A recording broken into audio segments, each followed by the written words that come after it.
Greetings, adventurers. Welcome to another exciting Time Off Tuesday. Thank you so much for joining me for another exciting stream. I'm going to hurry up and hit continue right here so this super loud music maybe quiets down. Oh, man, it's so loud in my ears, I have no clue if it's loud for you or not. There we go. Whew, okay. Well, I'll pause here real quick. Okay. Whew, thank you guys for tuning in again. Got home a little bit later than I usually do on Tuesdays. So the stream started late, so sorry about that. Might be a little bit of a shorter stream tonight. I'm going to try to go until 10:30, but it did start a little bit, even though it said the stream was going on from 6:30, we did start late. So, might be staying later, but I'm not going to go the full 4 hours we usually do. Yeah, super excited to be playing Disco Elysium once more. Again, this game is really crazy. Definitely don't think I'm going to be able to finish it before I go on tour. That's why I was late today, is because I'm getting ready to head out on tour.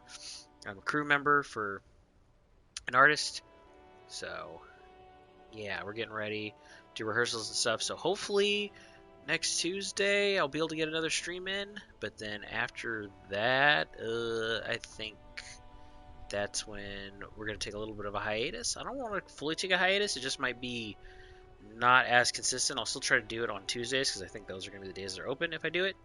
And it might just have to be from the road, so it might mean that we'll have to take a break from Disco Elysium and do another game. Most likely Baldur's Gate, but maybe something else that I can play on my laptop.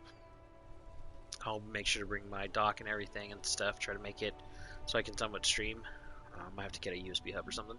But, we'll do that. Stream, do a little bit of that. The hours might have to change or something. But we'll see. But I don't want to just completely leave you guys in the dark. But anyways, I'm super excited to continue this game from our last time. We're looking into solving a murder. That's the main gist of it. We're looking to solve a murder, and our guy, and our hero, I put in quotes, passed out because he was reading some type of letter that his brain didn't want him to look at. And I don't know if I lost the paper or something that went with that too. I don't know, but I'm kind of afraid.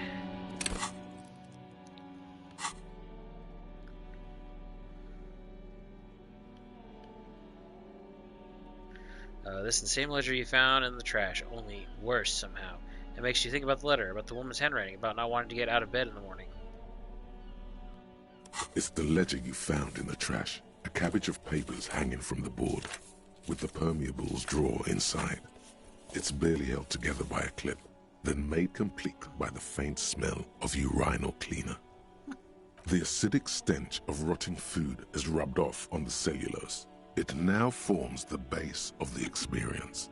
This base surrounded by a faint air of spoiled meat, the stuff of death itself, and then sprinkled liberally with the citrus zest of toilet cleaner.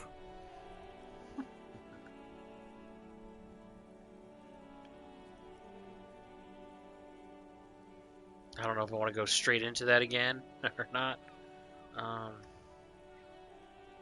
It takes about half an hour to piece one together, Ooh. using the system you've devised. Which one do you want?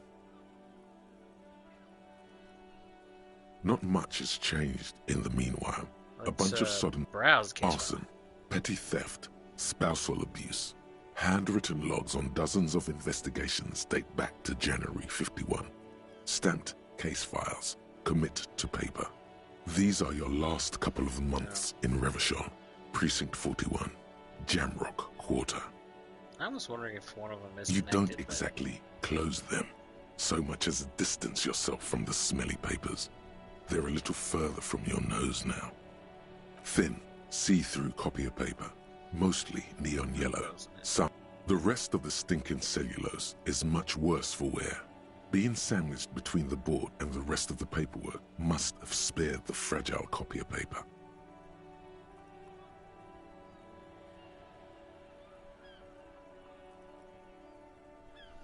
Yeah, because reading case file takes about half an hour. It's about 2:54.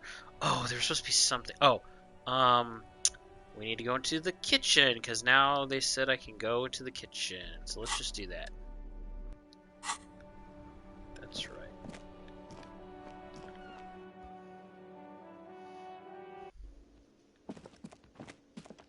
Oh, whatchamacallit's gone, but who's this?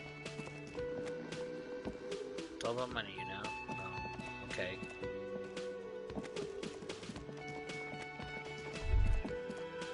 This is open.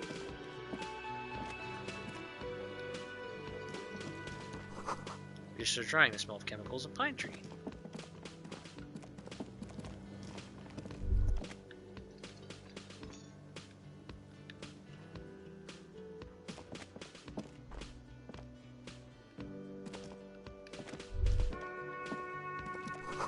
Aroma of spices, alcohol, and tomato hangs in the air. Bloody Marys? Yeah, give me money.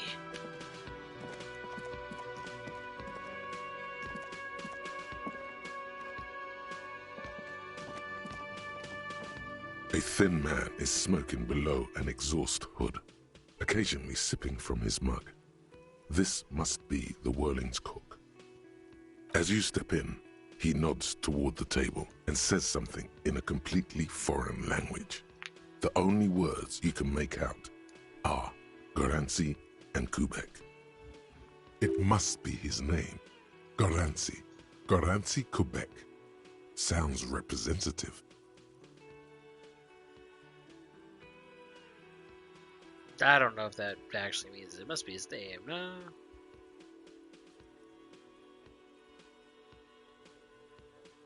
I want to say this, but of course I know he can't speak. The man puts his cup down and replies something, his left hand drawing arcs in the air.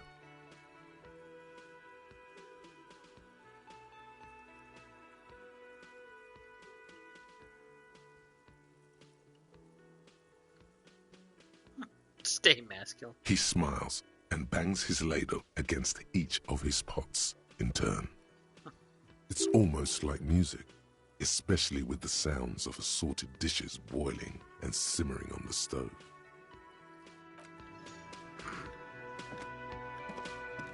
Okay, is there anything else in this kitchen?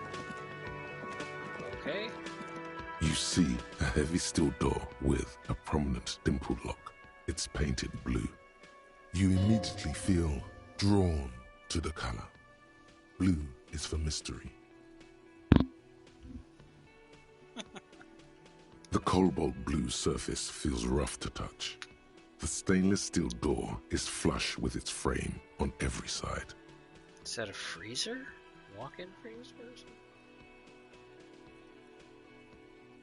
The door does not budge. You do? It's a door in the back of the kitchen. Why do you care where it leads?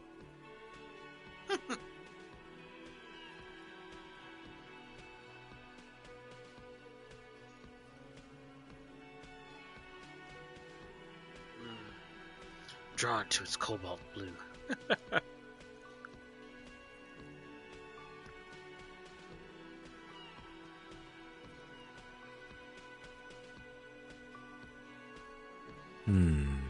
Yes, I suppose it's worth seeing if we can get in.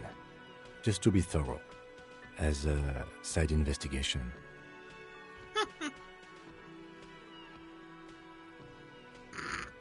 A mini side investigation. No, this door is a mega investigation. The door and the main investigation will merge into a stereo investigation. Gart is the person to ask about this. The cafeteria manager.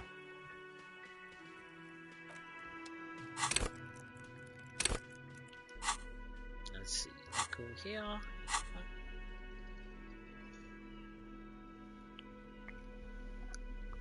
Yeah, remember, I'm doing this all blind. I have not looked up anything. I have no clue what I should actually be doing, how to proceed, and you know what? It's okay.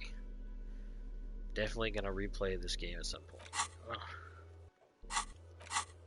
That's right, new. This means new task. There are strange doors in the world, like no one knows where they lead. Find a way and see what's hidden there in the hostel's cafeteria's forgotten corners. Tucked away into the secret passage. What's that? Oh. Cool.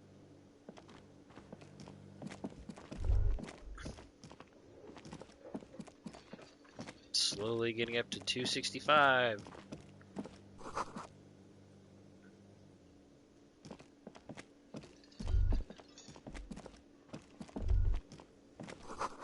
A woman's hand wrote yesterday's menu. Today's starts in a man's handwriting. Yes.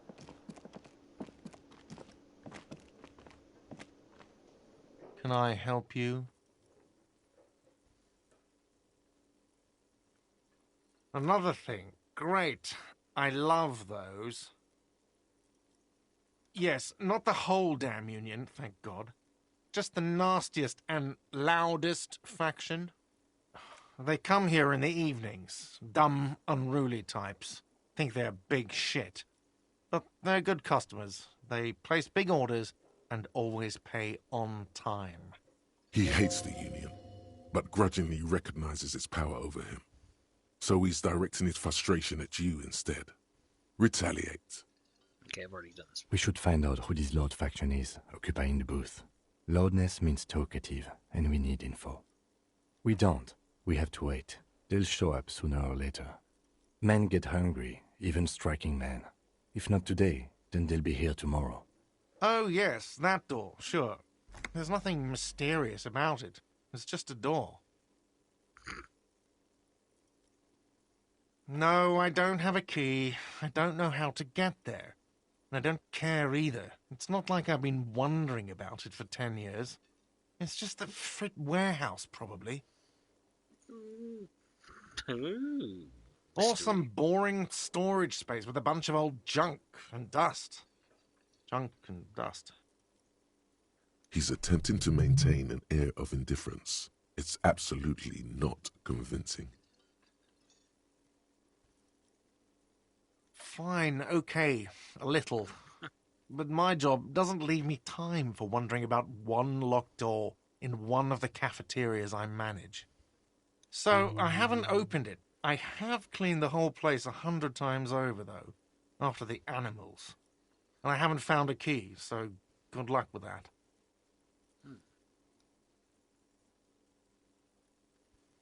Yes? I'm not giving him back that key.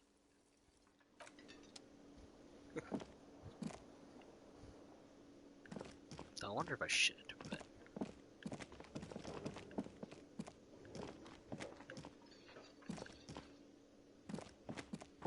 Okay, so there was that.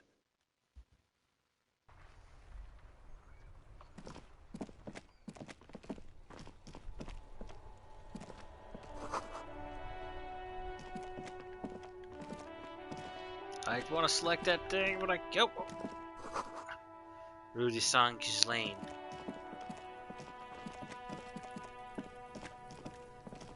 There's what's his face. There's the frozen tracks.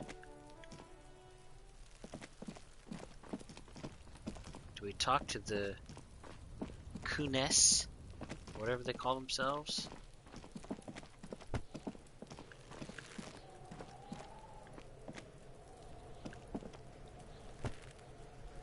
Kuno, the pig's getting pretty close to me. Come to snuff my shit out, I think.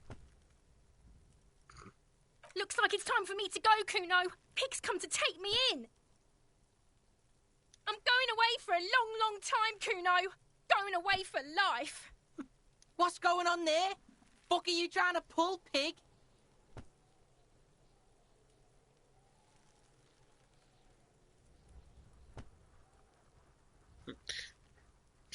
Child, converse with me.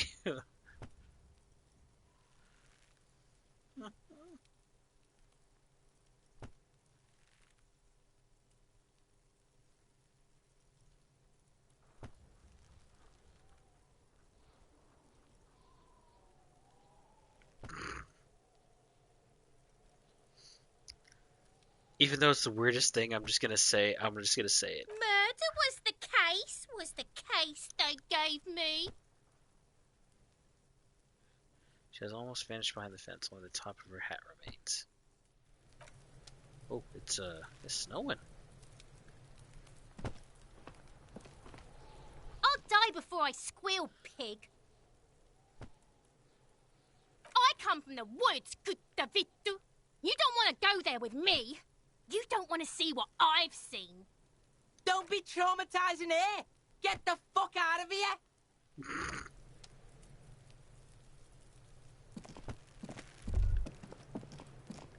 Go back. Nope. Logo on Sounds Road. Okay. It's getting cold out here. Should I keep looking? Or should I keep... I don't know where to look, man. Should I go question people? Should I go wander around? I'm so confused. An old call box with a matrix of push buttons lists all the companies. Looks like someone has melted half the plastic off with a lighter. The doorbell doesn't work anymore. Of course.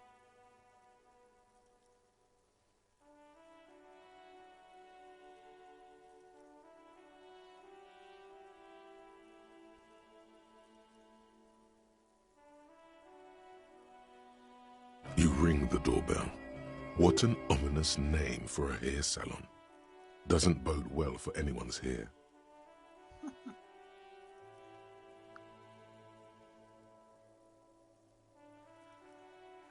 Let's try. Silence. No one answers your call. Alright.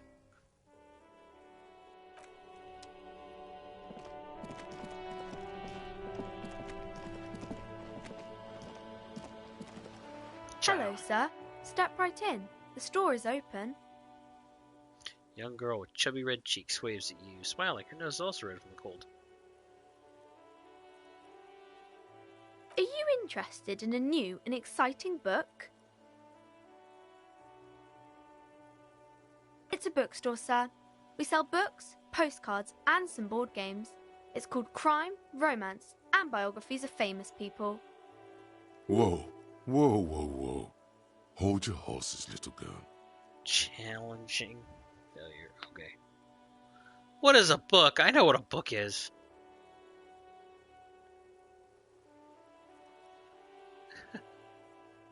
You're fooling nobody.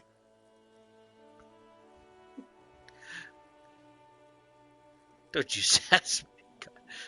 Whoa, whoa, whoa. Don't you sass me. I said I know all these things and I do. Don't you sass me. Sir, are you okay? You've been standing here silently for a while now. What kind of a store is this anyway? Let's see, Okay, sir. I'll try to answer any questions you have. I hope they're about books. My name is Annette, sir. My mum, her name is Plaisance. She owns the store. She's inside minding the register or organising the stock. Don't gaze at the window, then suddenly jolt your eyes wide as if you're calling someone. Feel free to step in and browse our wares. I'm signalling that the store is open. Otherwise, people might not know. They'd miss out on the crime, romance, and biographies of famous people. A sudden gush of wind turns the pages of the books on the counters. She covers her face, smiling. But she's cold.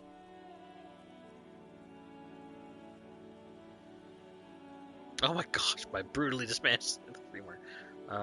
Kind of you to offer, sir.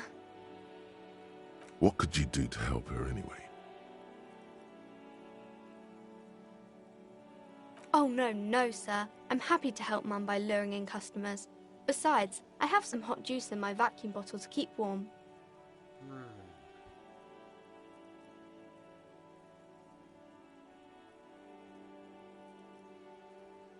I do my studies at home at the moment. I have to help Mum keep this place running.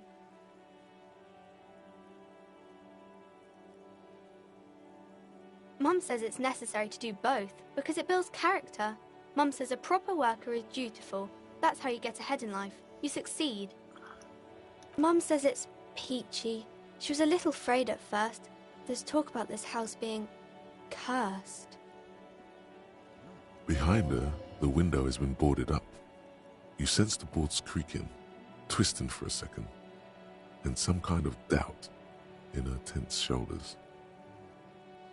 Cursed in the way that makes them say that no business has ever really thrived here, sir. That they all go...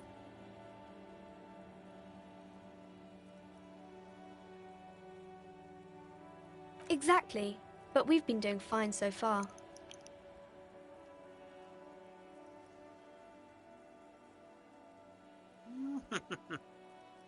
We can go into the bookstore and ask about the case, but I don't see much more to look into here. Yes. Please do also look at our wares inside.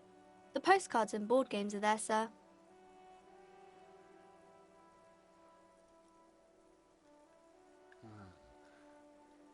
Nothing really, sir. Mum doesn't allow me to sneak around in the back rooms or the cellar. I don't really know what's there. It does not manifest itself in any way. It does not exist. I liked it better when we were talking about whether it's appropriate to stand out in the freezing weather.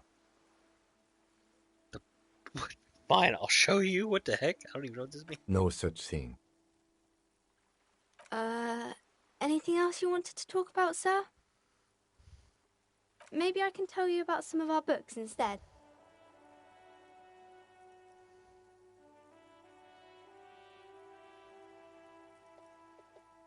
Crime fiction is about murders or burglaries or things like that, and the work of a policeman or a private detective who's trying to solve a crime and catch the criminals.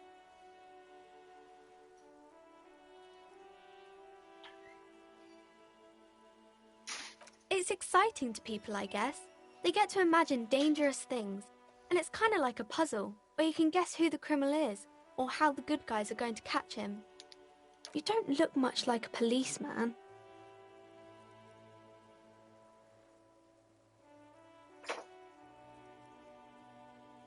Didn't mean to offend, sir. Sorry, sir. It's just that you don't look like Dick Mullen.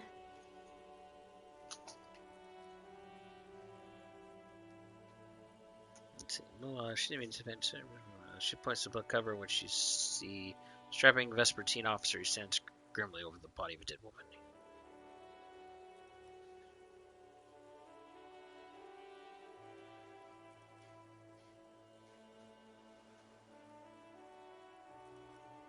Head, yes. No, it's your soul. Your blue soul. Oh my god.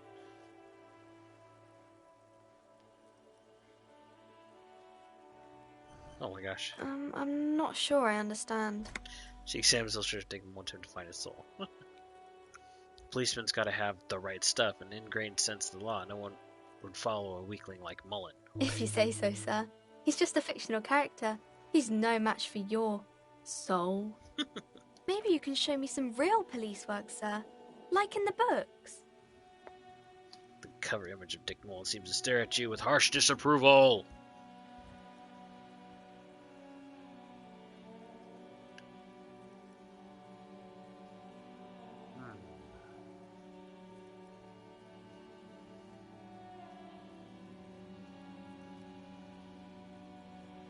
Stop calling me sir, I am but a working man. No, sir, I can't. It would be too tiring to refrain from it. It's already tiring enough to remember to say it all the time. It's nice of you to say I could stop, though. I get you, for example. Can't stop making this face. Oh yeah, when the next person comes, you'd have to sir, ma'am, them again. That's a friendly enough face, most of the time. Oh, kings and queens and generals of old, or artists and writers, or musicians, those kinds of people. There's usually something extraordinary about them.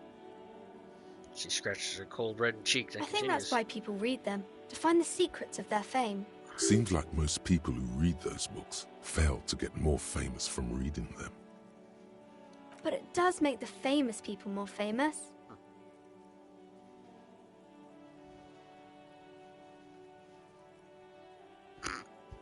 These people sound like a bunch of dorks. Okay, sir. Sure, I've already asked. Might as well just do it. It's the type of book where there's a rich lady and she has to choose between the good man and the bad man. You smell. Or there could be a story about a poor lady getting a rich man. It's about man and lady business, sir.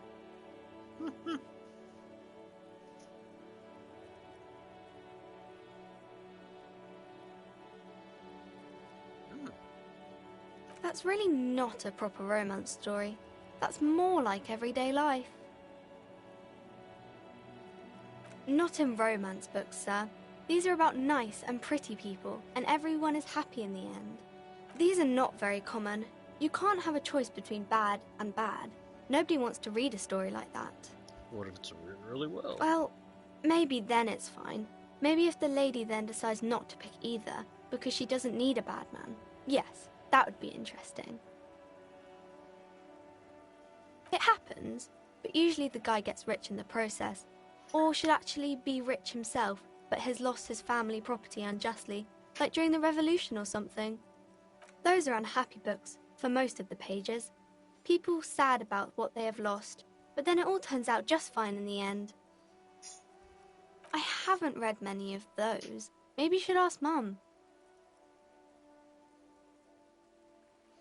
Let's not go that direction. I'm sure she can help out. Anything else you're curious about?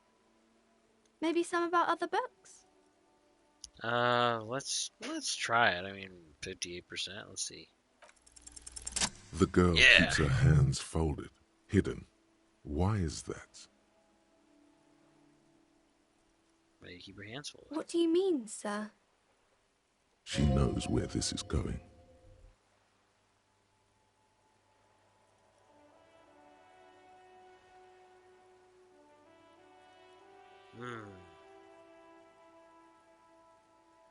She looks around anxiously. Her hands remain folded in front of her. She doesn't want to show them. The lieutenant stands by, looking at the two of you with little interest. A facade of true professionalism. He is far more intrigued by the situation than his poise reveals.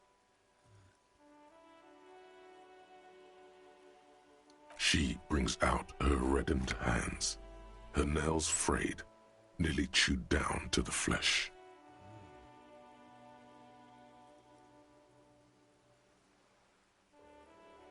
And you knew this from me keeping my hands folded?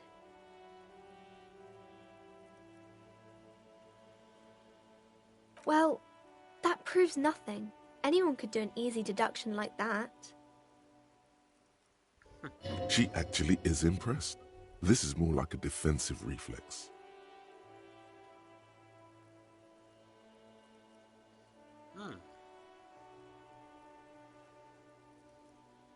She nods, half provocative, half enthusiastic. Oh, shit. That's gross.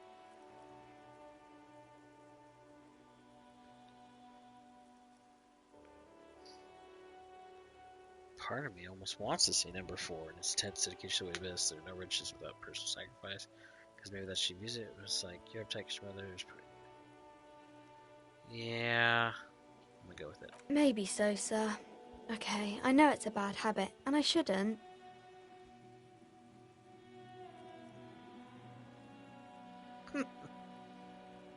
It was okay, sir. There's more that can be achieved here. Ask her to do the same. That's a masterclass move. Whatever, kid. I don't need to prove myself to you now. You're quite sober. Oh, The lieutenant does not flinch at the comment. He does not flinch even a single bit. He is intensely not flinching. It takes effort. hey man, thanks for joining me again, Isaac Witt. Don't worry. If you ever want to go back and watch it, it's there on YouTube, but it's still up on Twitch. But yeah, man, I'm just enjoying this game. This game is really weird. I'm really enjoying it, but it's really weird. Let's see. Because you usually aren't.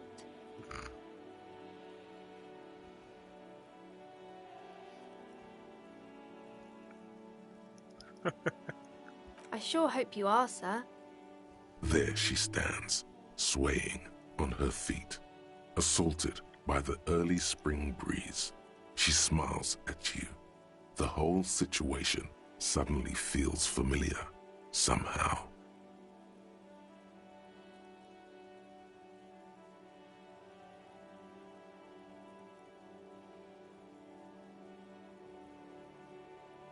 Okay, let me guess. Did we have the same conversation before? Maybe that's why. Let's see.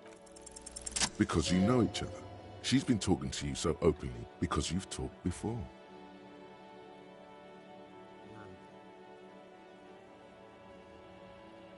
Yes, I stand in this spot all the time.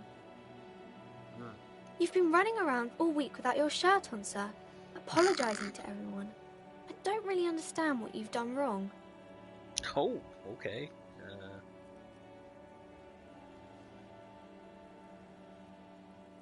Of course, you've stopped by a few times. You certainly look better than the last time I saw you.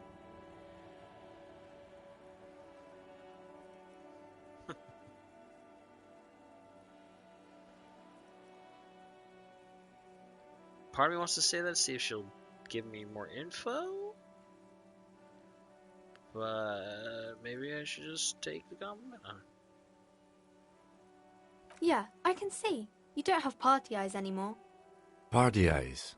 Yes, of course. Isn't That it? makes sense. Slowly, ever so slowly, realize something. I'm not surprised children have seen you running around with party eyes on, he thinks. Not at all. You know, like a cat in the dark, all big and wide-eyed. It certainly looks odd on a man. The swiveling eyes of a loony drug addict. That is what she meant. You were probably gurning too.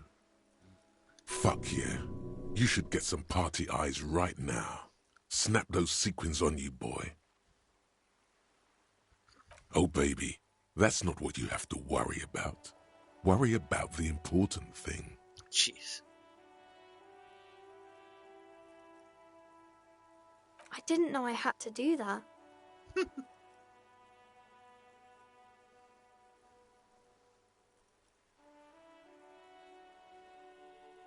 I'm glad I could help you, sir. Okay, well, at least that personally helped my character, even if it didn't help solve this murder investigation. This book has a rose pistol and a half-naked dame on its cover. The cover stands a very muscular man surrounded by flames. Oh, it's auto-saving!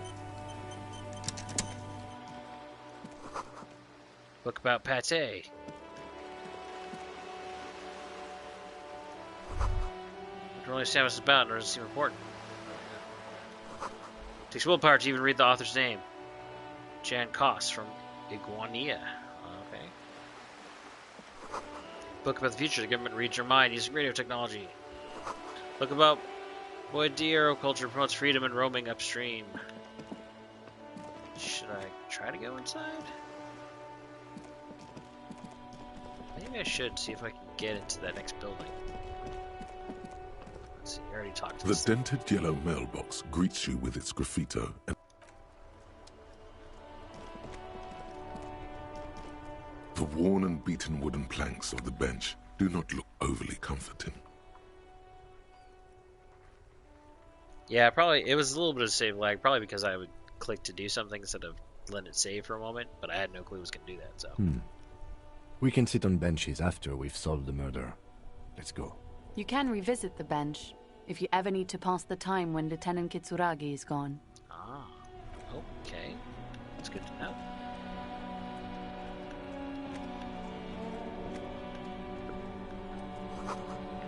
Some great sonic force to crack the pavement like an eggshell. Okay.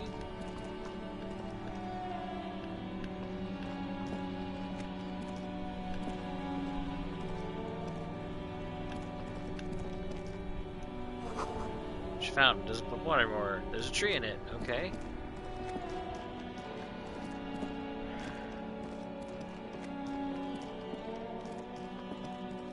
Maybe we'll talk to these chaps, see what they got to say.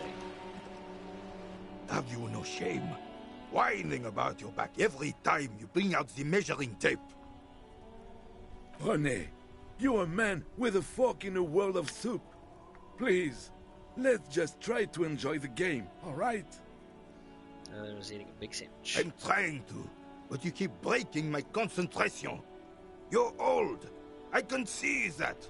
We're both old. Now stop grabbing your ass like it's a girl. These manly men are playing balls. This is a ball game. Grab a ball and play it. Don't ask questions. Shoot first. Ask questions never.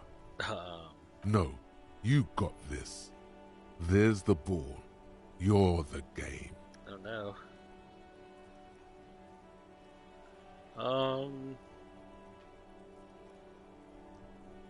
Better observe them See? first.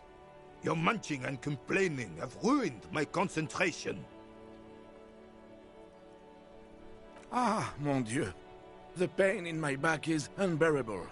I can't even say if it's in my back or hip anymore. Feels like it's in both. Tries to measure the throw. I hope you pass out from it, you goddamn jellyfish. Men like you are the reason this nation is sinking. Standing tall and proud, he looks on his partner with disgust. Trying to throw something as close to a predetermined point as possible. Measuring. This must be the age-old game of petanque. Shush. Ignore them. They don't know what they're doing. They're old. You are letting down yourself and the team. Get in the damn game already. Wait, what team? Doesn't matter what team. Pick a team. Any team. The blue team. You're letting them down. Get in the game and throw the goddamn ball. He's so mean Eyes to on me. the ball, Dinky Winky. Oh my gosh. Sure. Fine. Oh wait, before I could have swore it said it even. Now, nice one. Know the game is. Now we know that it is. No, if I fail this, I can't retry it.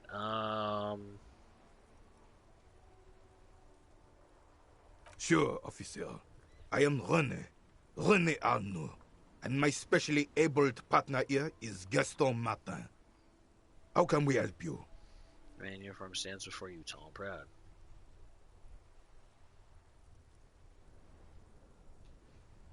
Unfortunately, I don't.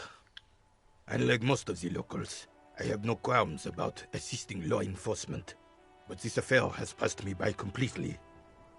In Martinez, the union is the law, so can you really blame them? But you don't have a problem with cops? Cop is a pejorative term. I don't have a problem with policemen. On the contrary, I admire the effort to bring order to our streets. If I knew, I would not be afraid to tell you. I simply don't. I am an old man, not a coward. The daily business of the riffraff no longer concerns me. This is a man with a lot of past, but little present, and almost no future. So you probably tell me about the Felipe III statue. Probably good, but that's what this. Yes. The terrain here provides an interesting variety to a familiar game. I do. Fire from heavy artillery. Gets crater left by artillery fire. But why? Why what? Why was heavy artillery used? Because that's what happens when communards hijack your country, execute your supreme leadership, and turn your capital into a slaughterhouse. You use heavy ordnance to clean up your home.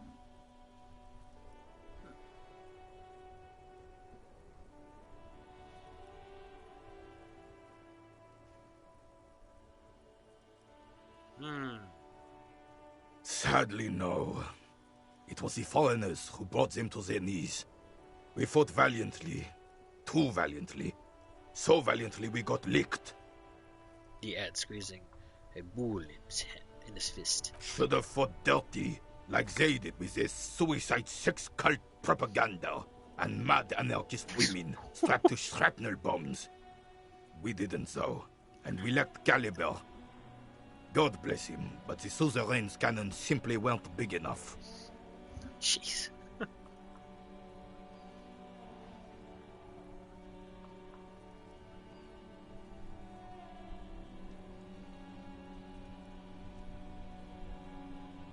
Because this place is a damn beachhead. Had to soften the commies up first. Yes, the military coordinated amphibious landing to take back Revachol. He finds your lack of historic knowledge troubling, a sign of mental deterioration in the preceding generations. Martinez was used as one of the 3 footholds in Revachol during Operation Deathblow in 08. The other 2 are off in Stella Maris and the Delta.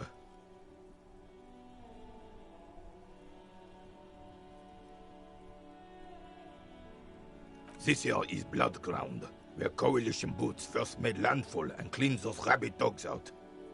Most likely, we're playing pétanque on their mangled corpses. Jeez. Blood ground. You got old René going there. Like he isn't hungry enough already. Don't get me wrong, officer. I hate those foreign dogs, but the enemy of my enemy and all that. They're the lesser evil.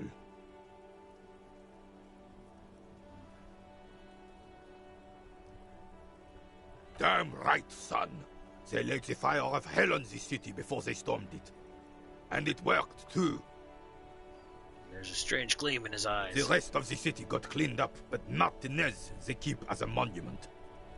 And now the Union Socialists are practically running the place. He does not like the Union Socialists. Okay. Well, it's your own damn fault. You, we, the Coalition, Revachol, whoever you want to blame, never finished the job. Officially, the party never surrendered. Of course they still hold influence. You don't even begin to truly understand the players at the table, let alone the specific circumstances surrounding the... What do you think? Thinking men have opinions on these things. Present one.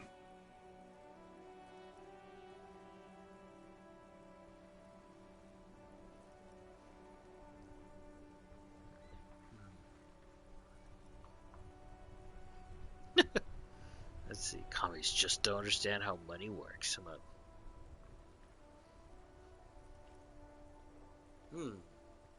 Sure. I'm sorry it had to be them.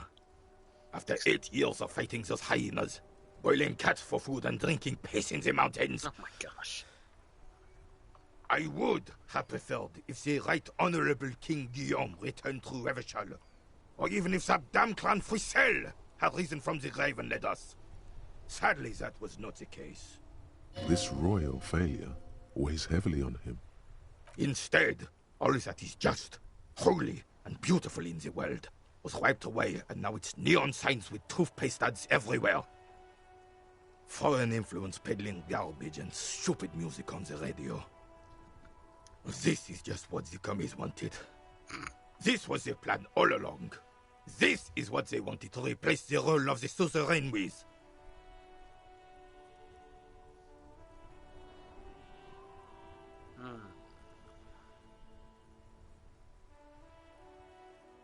It doesn't. That was 100 years ago. Ain't got nothing to do with anything. Damn Frissel. He was the king we couldn't protect. The Carabineers failed him, and the crown. He died in the hands of the Hyperlay, in a very public execution. A true king in both blood and mind led Revachol before Frissel. He would have been better, but the damn commies drove him into exile. The suzerain is the king! Has everyone forgotten already? They've forgotten already. Soon, they will forget everything. Him too. Then he chooses anger over melancholy. It's no use talking to you. You were still in Daddy's balls when it happened. When we took our last stand against the filth and rode the cavalry straight into gunfire.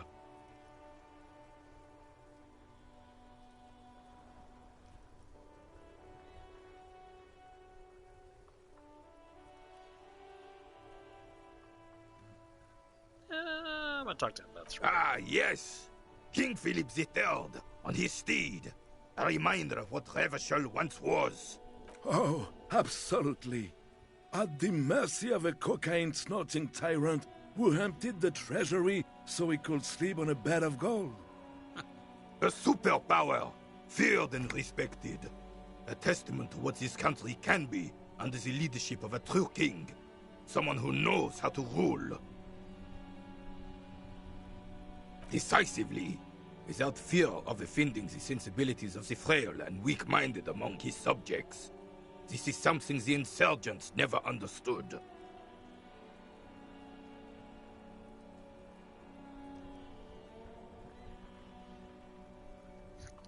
I wish he could hug. Yeah, I don't know. He might take it or he might punch you. I'm not sure. Let's see. If I want him to keep telling me stuff, maybe number 2, but let's just see what he has to say. A nation is only as strong as its leader. That's why it was such madness to try to... Don't get started on that again. What happened, happened. The Carabiner doesn't reply, but his entire being communicates unbreakable resolve. No one and nothing can change this man's mind. He is as rigid as they come, still in that antique uniform. It's a symbol for him. Oh, old Philip was a big fan of the purple nose candy the nobility loved so much. A cocaine connoisseur of sorts. His egocentricity is borderline legendary. You can't even take the responsibility for yourself. How could you fathom the responsibility weighing on the shoulders of a ruler? That's why the Philippian kings use cocaine, for clarity of vision, to aid in their work. Regnum cocainum, Revachol's finest years. He seems to grow taller, brimming with pride about the past. Of course. Clarity of vision. Awareness. Philippe III was even brought into this world with the help of cocaine. The court made him administer the dose to his mother when she was in labor, and it is well known that with the help of cocaine, only the purest, of course, he was able to connect with higher realms. Higher Yeah, I realms. bet. Of course, it all makes sense.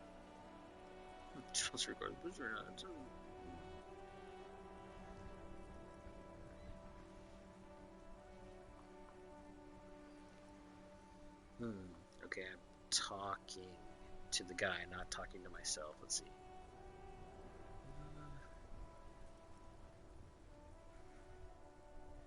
Let's just talk about this. It's really not. Please, do spare us the cocaine fairy tales. Yes, indeed. We're not here to investigate the drug trade of centuries past. Okay. Right.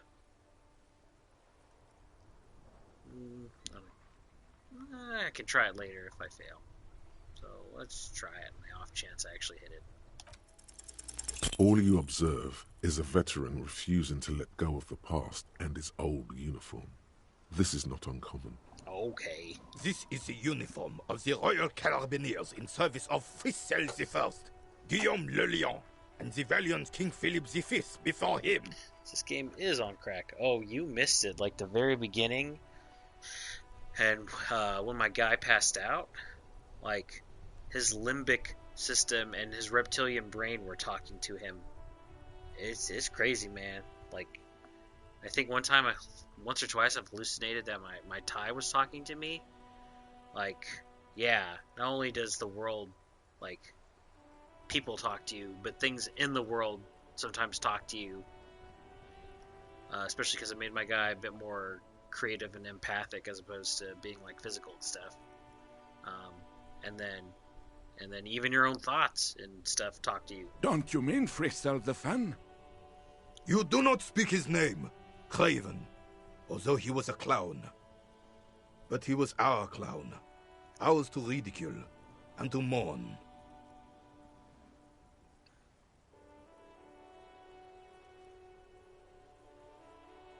There's something you missed. You will get to it. Don't worry.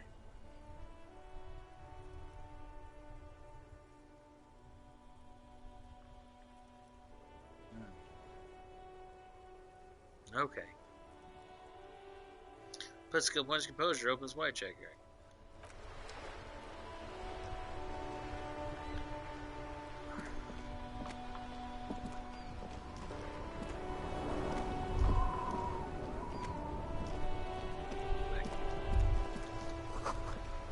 Heard the chirps and clicks of swallows fills the air. Okay. What's this? Tell me.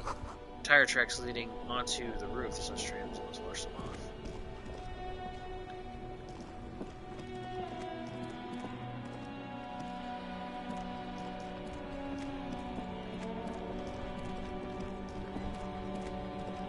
And I have no clue if I should be going in buildings or if I should keep checking the streets. Sewer gateway to the river of filth. Because right now, I ain't got much for a murder investigation. There's a dead guy in the back. We did find some boot prints. We talked to the person who called it in. Really hasn't been much else. Let's see if I do I have any. I'm trying to remember. These are things I can do or need to try to find and do. Like, find out where I freaking live. These are things I can focus on, I think. But I need to spend the time on them to do that.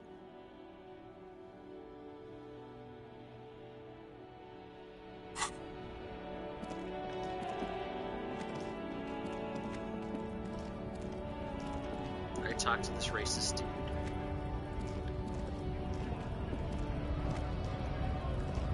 Money! I'm broke. I'm super broke.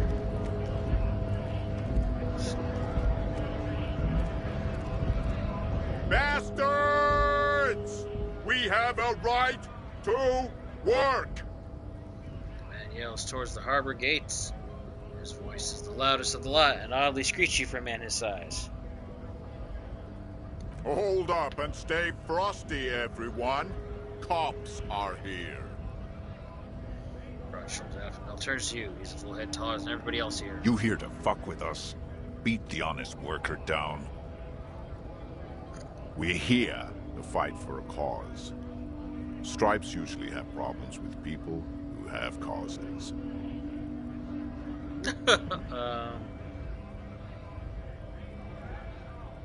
Good.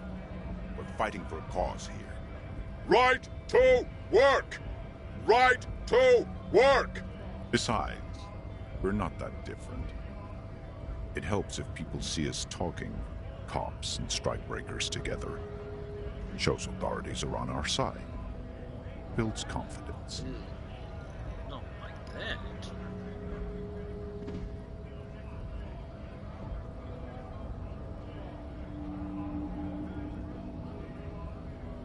Rights of people, rights of workers, to have gainful employment, to make a salary, and feed their families. Might be time. Don't let the fat bastards tread on you. Cops tend to side with the higher-ups, but you're essentially still workers. I don't trust cops, but I can see you understand the... Right to work! Right to work! Maybe you should ask them the questions, like why we're not allowed to make a living here. Shame on you! We have families to feed, you piece of shit. So do we, Scott. Yeah, let's see, learning manual from German.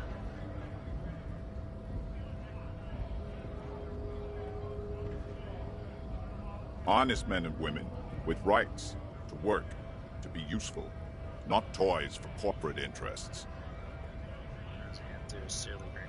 We came here to help the harbor run smoothly in time of crisis. If union fucks don't want work, they ought to let in those who do want work. I have a question. Why do all these men follow your leadership? You think they follow because I'm big and loud? No. They follow the rules of the market, the rules of the economy, because they were given a job to do! We were promised work. We'd be in there, working, if the bastards hadn't shut the gates. Main gate's locked. Would take heavy ordnance to bust it open. Could try to get in through the secretary's office. Door's locked. The guards blocking the way to the access panel. And I don't mean the scrawny mess punk either. I mean head measurer. Or whatever he is.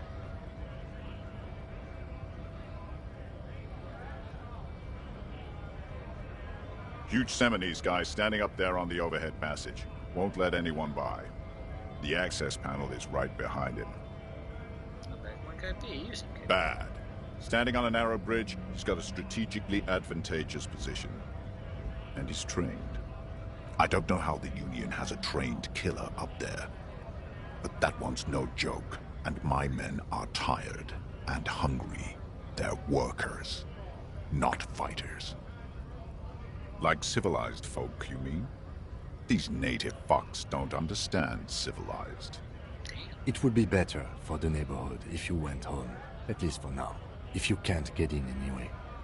No! They will give up eventually. Or get drunk. Leave the button unguarded. Then, we charge. I know what I strike. Have fun. Union shits are on full strike. Don't think they're going to let you through the gates. You trying to meet their fat boss? I know nothing about a murder. The mention of a killing sends a barely noticeable shiver of tenseness through him. Interesting. What are you talking about? I'm not tense. Yes, he's tense. Right to work! It's shameful. Cops doing nothing. You should bring backup. Open up the gates for us. Blockading gainful employment for workers is a crime. We are not picking a side in this just yet, sir. Pity. Let us work! You've been talking to him for quite a while now. Something is off with this guy. Ask him where he's from. What's it to you?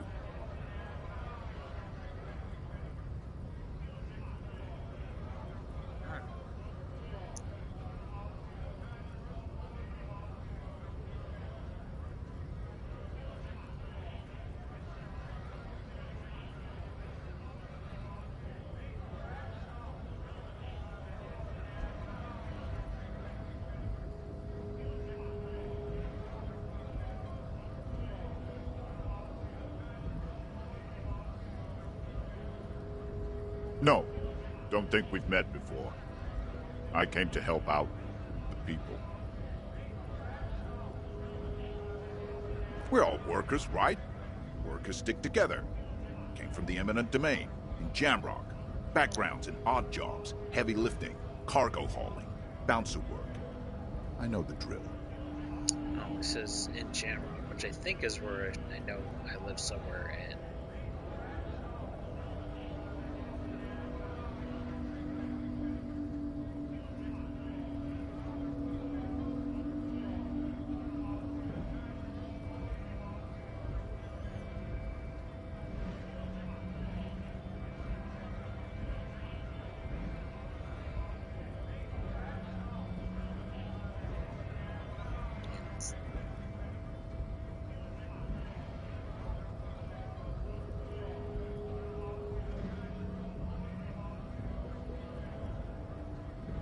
Worked at Territorial.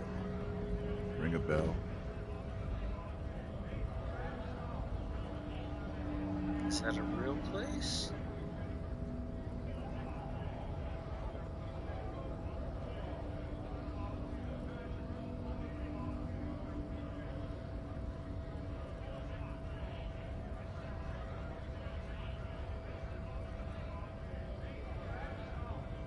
We're done here.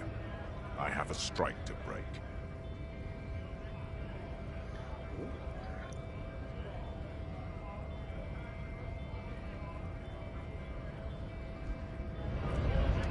Something's fishy about this guy. Was the murder? There's a number of things. Ooh, money! Come back, money! I'm broke. I have to pay a lot of money to get a room. boxes. Or he's probably stored fuel here. No, there's stored booze.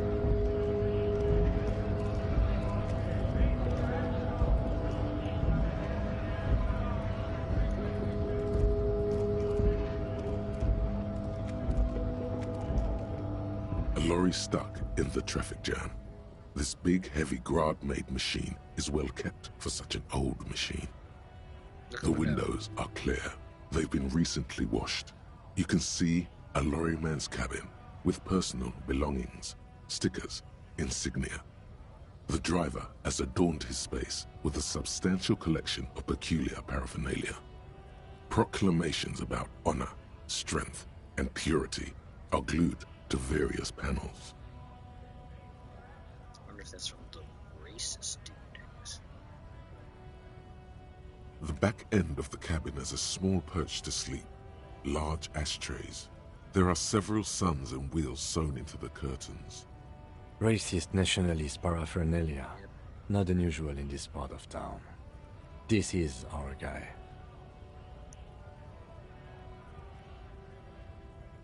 Likely, yes. This guy's proud of who he is. Drapes it all over his machine.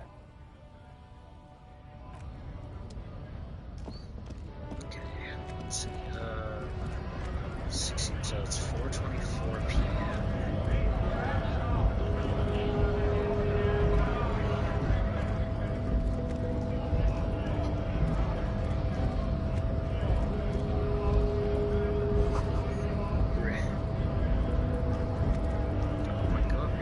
Scab?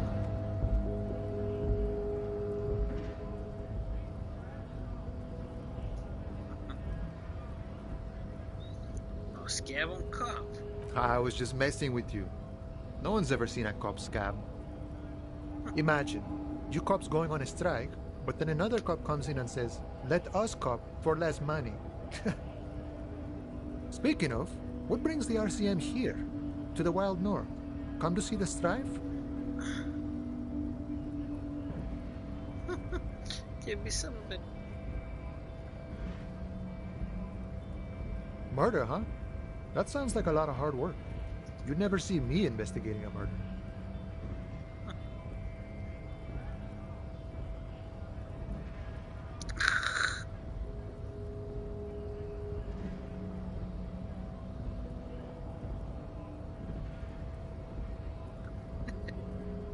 I don't believe you. Post L'Aventurier said the same thing. They tried to get me to be their postman. So fun, so easy, they said. It's just walking. It wasn't. I'm doing much better here at the harbor.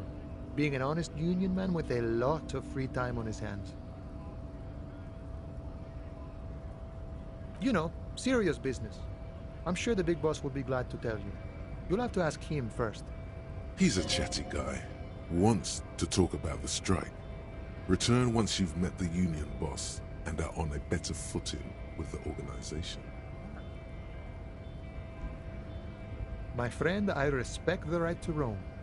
The open range awaits. I don't operate in that capacity. I'm not a granter of passage. The passage grants itself. Beneath the jolliness, he suddenly seems doubtful. Aye. Walk right past Measurehead and go in. Yeah, the 2.5 meter tall Semini Supremacist is there. Walk right past him. Gee. Then press the button to unlock the door. Then go past him again. And you enter the arbor through the office. Está. Don't worry, I'm sure it's not completely impossible. For example, you could best measure head in a physical confrontation. That will not work for my dude. Or you could convert to a Semini supremacist worldview. Or, maybe it actually is completely impossible.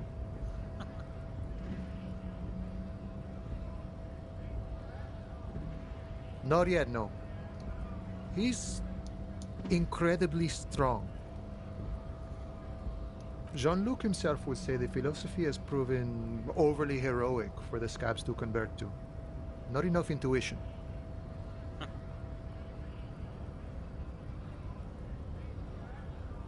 Sure. Sure thing, my friend. I can help you out.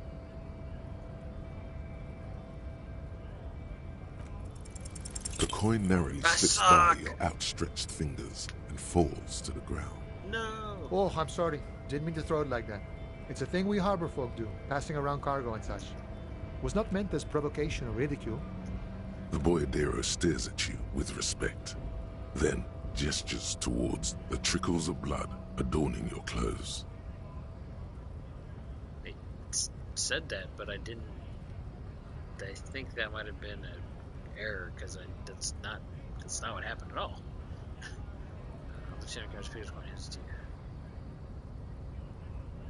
Right, always glad to help out the RCM. We're on the same branch, you and I. Humans, I mean, not slithering scabs.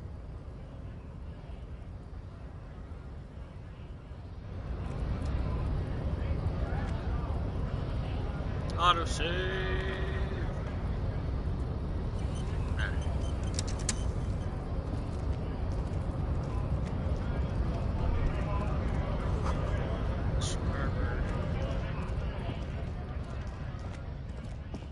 This is like the most tame this game has been right now. It's all super serious.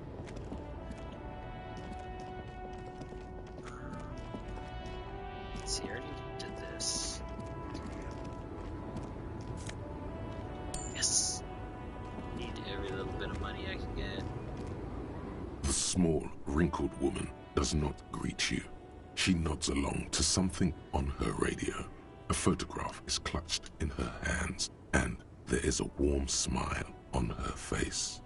The photo, an ambrotype from the turn of the century, as golden as her smile. It's the warmth of a winter night's fire. Maybe she could give you comfort and shelter, some cigarettes and food money. Maybe she's your... Grandma? No.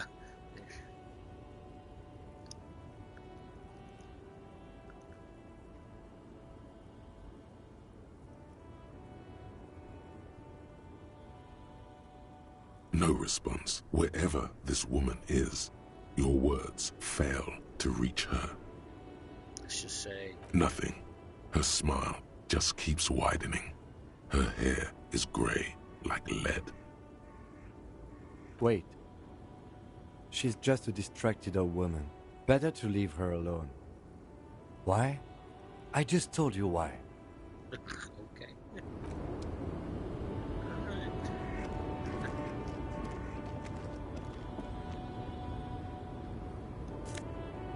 Oh. White tank top! Let's see, what does this tank top do for me compared to my other thing? Tank top! Gym vest! Reeking of sweat! The sleeveless shirt is the best choice if you're not afraid to show off your masculine upper body and that hairy chest. Okay, +1 physical instrument working. Versus my shirt, which once at conceptualization, but -1 suggestion. My conceptualization is pretty good, so maybe let's switch to this for a moment.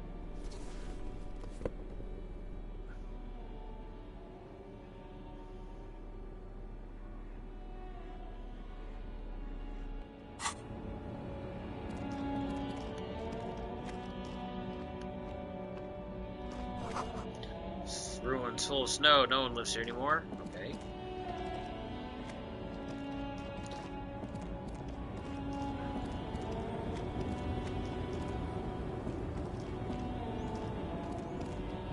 Maybe I'll learn something to save that one later on. Let's see.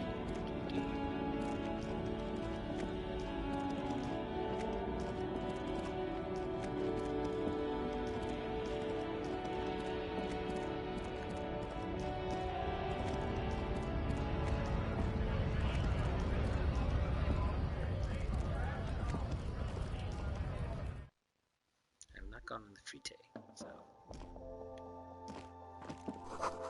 yellow roses and scissors and tulips too.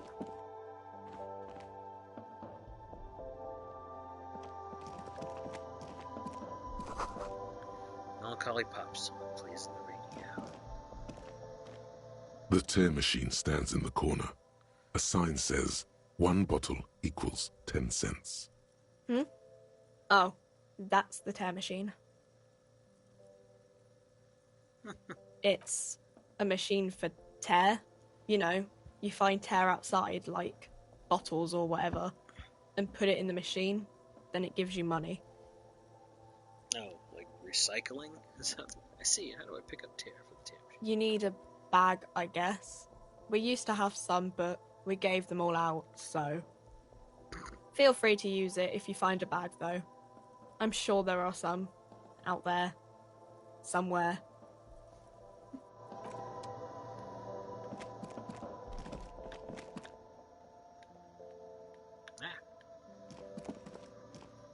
You see several packaged raincoats fill a low shelf beneath a display of croissants and juice bottles. The raincoats are transparent, except for the big Fritta slogan on the back.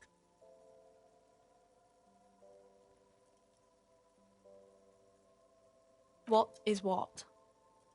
It's a raincoat. If you want to buy one, then it's only 4 real.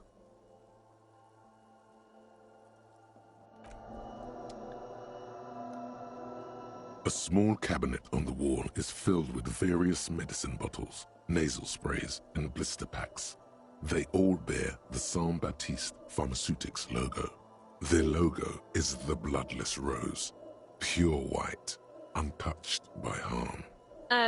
Just ask me if you need anything from Saint Baptiste. We don't stock prescription meds, but we do have Nosafed, Duramine, Magnesium, and Hypnogamma.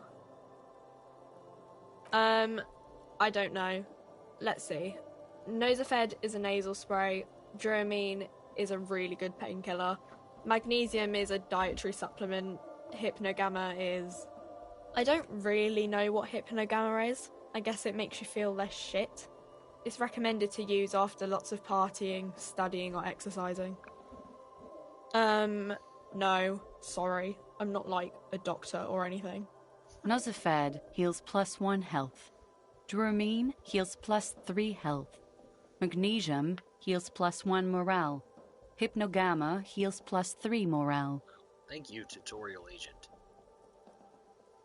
Don't need this stuff now then.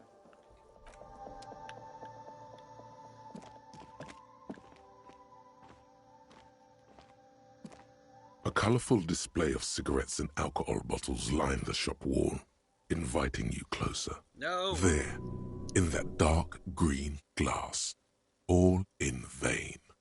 The great flowing river of warmth, wine, alcohol, beer, alcohol, love, alcohol.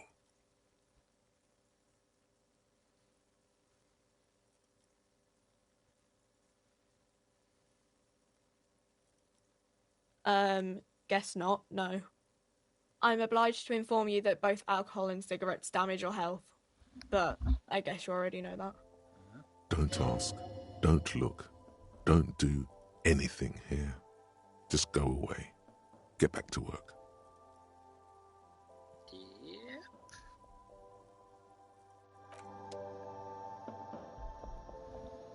Welcome to Frit. Feel free to look around or something. Everything is out on the shelves.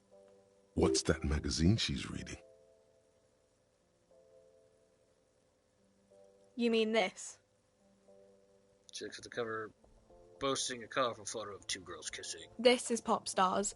It's got, like, famous people in it. It's not for sale. Looks like it also has something called Police de la Mode, featured on page 34.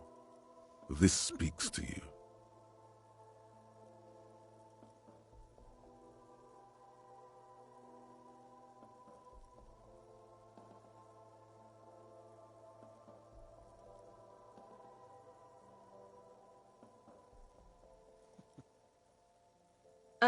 It's where they rate different outfits famous people wear.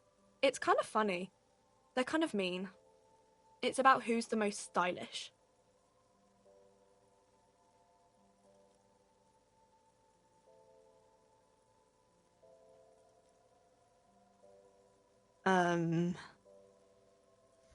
No, I don't think so. We are not the fashion police. We're the real police.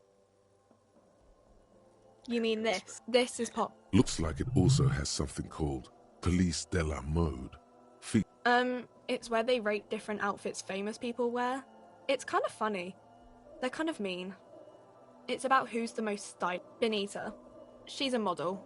Usually it's a model. Or a singer-songwriter. Or a model. We are not the fashion police.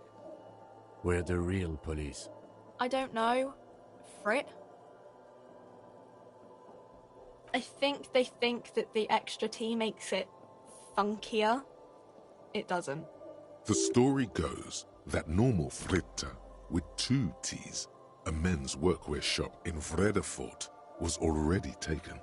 So when Fritta Retail Inc. grew into a multinational corporation, they had to add an extra letter to avoid trademark infringement.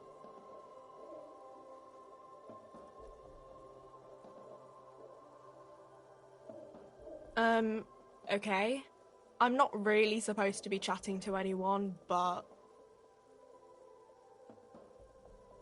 A warehouse? I don't know. Maybe. I don't really care what Frit does. She looks up from under her brow. Fine. Frit doesn't have a warehouse. Just a little back room here. Okay? I don't really know anything. I mean, I know it's there, but I haven't seen it, so... I don't know, really... long? Not really. Do we know him a little? No. I didn't know him at all. I don't know. No need to worry. It's just standard procedure for us to ask around. If you hear anything, let us know, okay? Okay. Uh-huh.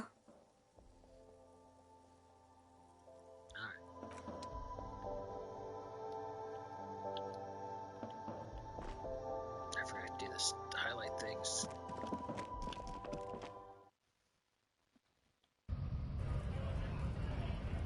Alright, it's kind of getting dark, so maybe now some of those Union guys are showing up. I can maybe question them. Maybe.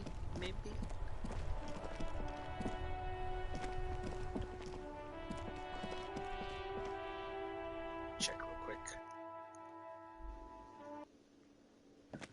Nope, but this guy's back. Can I try waking him up again?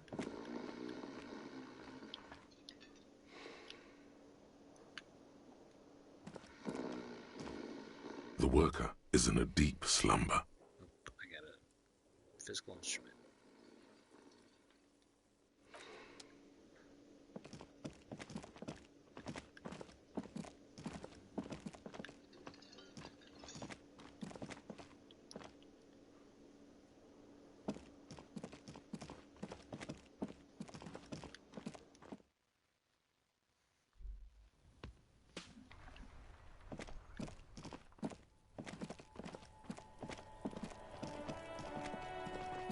Kuno's still there throwing rocks and crap.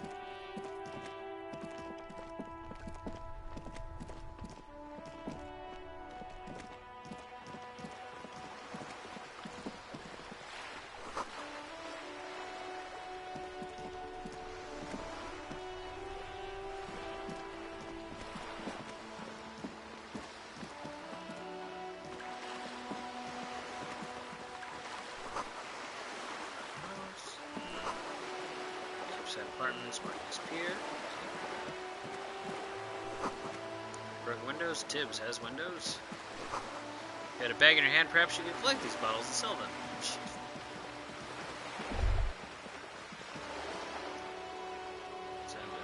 Distance coil seepers.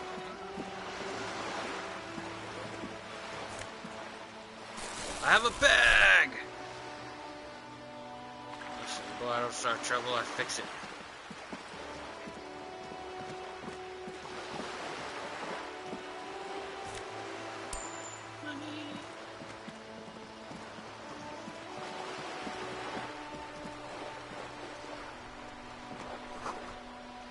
Splatter bullholes lines the wall.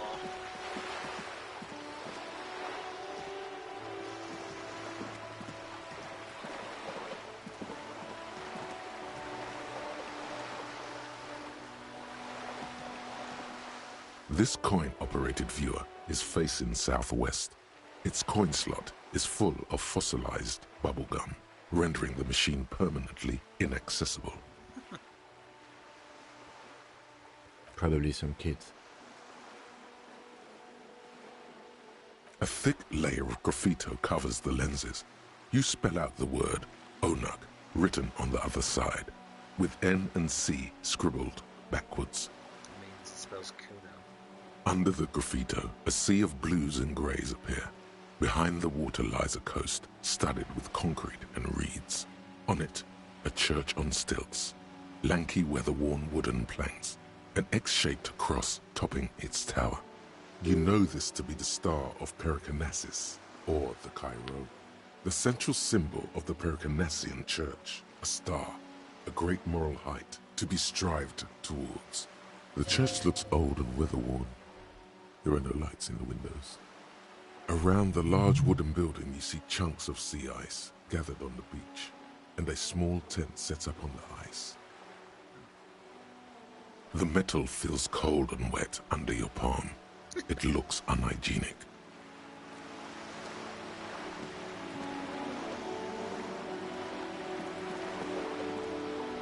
This coin-operated viewer is facing south.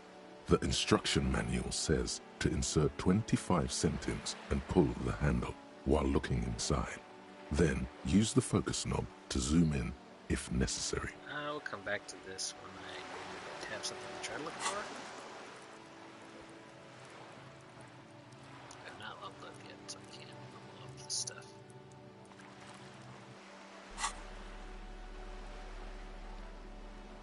I've got a bag! Plastic bag has frite written on it in a dynamic, forceful manner that implies great prices. You crack it open, a malty gust of air flies in your face. It smells of Vista beer, a perfect place for tear.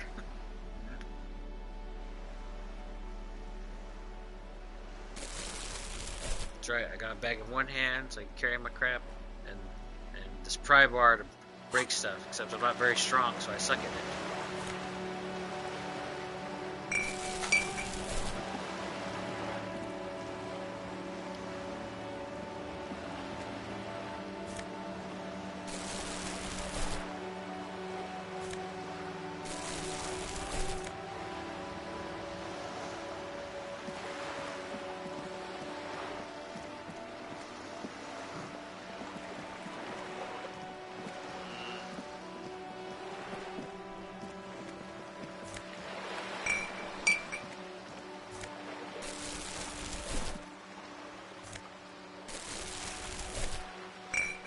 Take all the garbage. Clean up these mean streets one bottle at a time.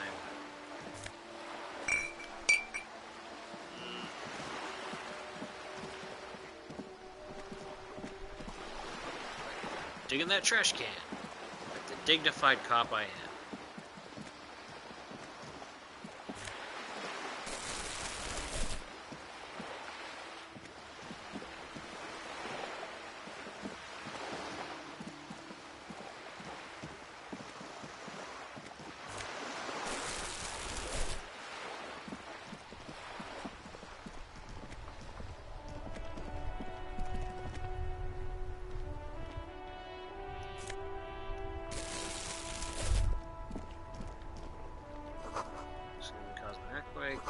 Sea monsters pleasant. No sea monster.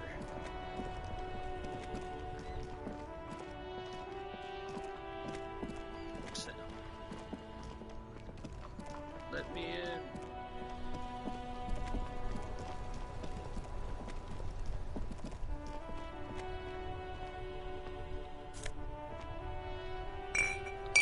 Oh, okay.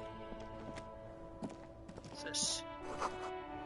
Roy's Pawn Shop. Fast cash for faster times. I wonder if that has my gun. I pawned. Fingerless gloves.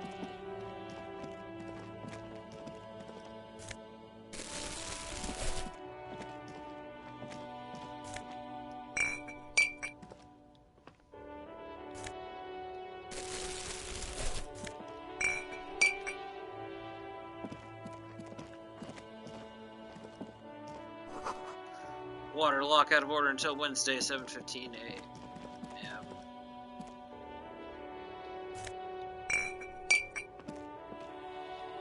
Yes, officer. This is for the investigation. Get out of my way. Oh, I can't open this one.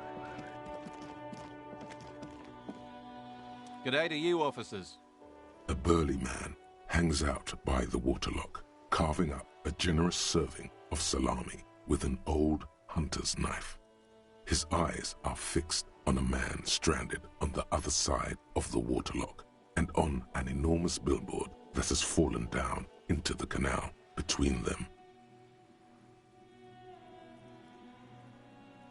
My friend Barry the Butcher is stuck on the other side of the waterlock. I'm keeping him company and eating his salami. Eating this salami. From the corner of your eye, you see a man in a yellow shirt and grey overalls waving at you from across the canal. He seems disappointed about the wreckage on the waterlock and the salami. Very good stuff. Anything I can do for you, officer? The man on the waterlock picks the skin off a sliced salami and takes a sizable bite. Let's see. I wasn't here to witness it, but those look like tire tracks on that sign. Weird, huh? Then again, plenty of daredevil drivers in Revachol. Hey, did somebody jump the canal with their car? The words daredevil driver sound ominous to you. Oh gosh, please tell me it wasn't me in a drunken terror. Too bad it also takes a year and a day to repair anything round here. Especially a waterlock. The rest of the coast is closed off till then. Well, there's the fishing village, an abandoned fish market, a bizarro church. Not much use to the congregation, though. There always seems to be something wrong with it. Yeah, not really much else. Just bombed out ruins. Sure thing. Want some too, officer? Why not? Says go for it. He takes a slice of salami from the man and chews it. Alright, good. Ate some food. I'm not gonna die. Hooray. A couple of indicator lights are missing from this control panel. Loose wires dangle from the now vacant holes. In the middle is a lever. Beneath it, a small metal plaque.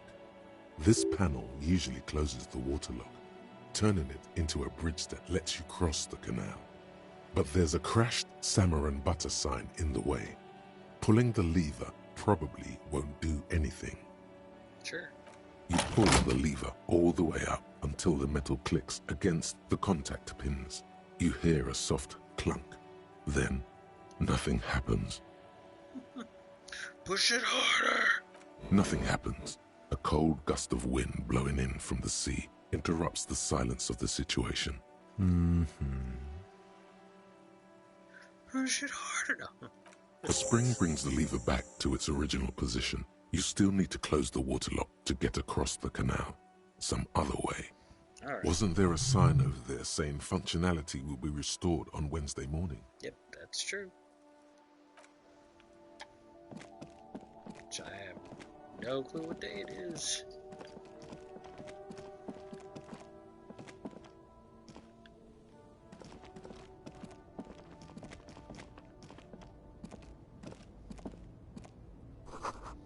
Helpline to the company that controls the drawbridge.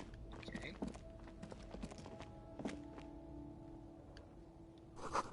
How to rise to the sewer, sour, acidic, and strangely comforting. Okay.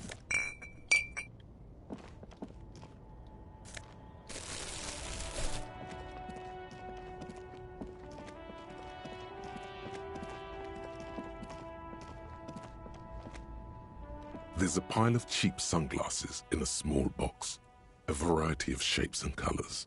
You like sunglasses, officer? I've got the latest styles right here. Better take sunglasses and stick them under your nose. Abort. These are hideous. What's more, they don't even fit your face. You can feel them pinching your nose and chafing against your brow. Damn, officer! You look like a mega secret spy. Very secret.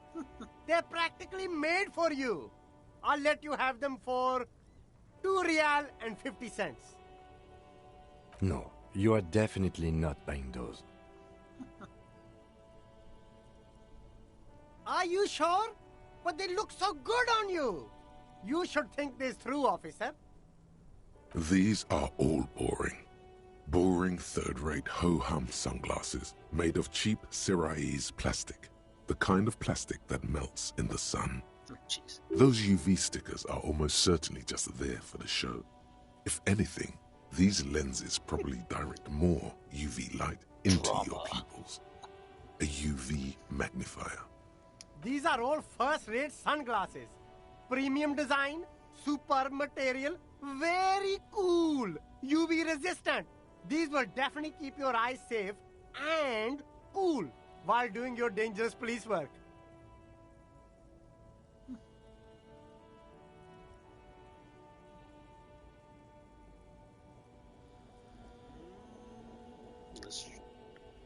Maybe we'll get lucky. Let's try it. No luck.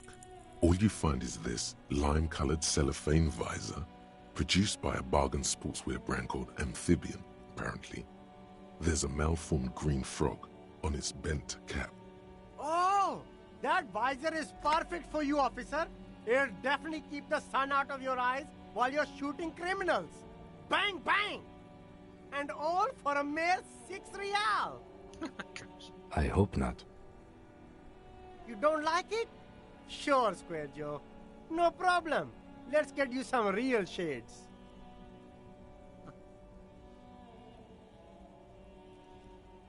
Nope, don't want shit. Self-destruction. It's supposed to be. I'll come back for that. Okay. Wait, did I level up? Is that what that?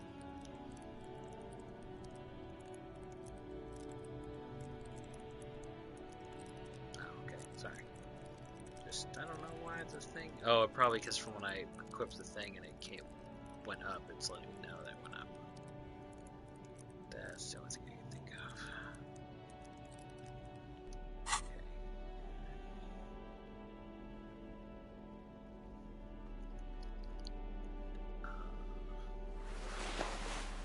Wait, no, I'd rather have a better interface instead of sticker shooter.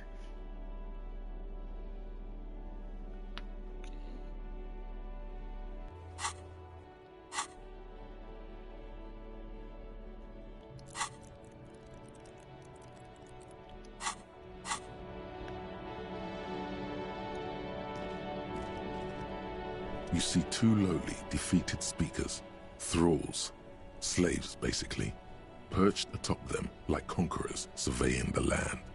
A pair of found, durable wear sneakers, ultra serious. I can see you with taste for luxury, officer. Can't keep your eyes off those sneakers?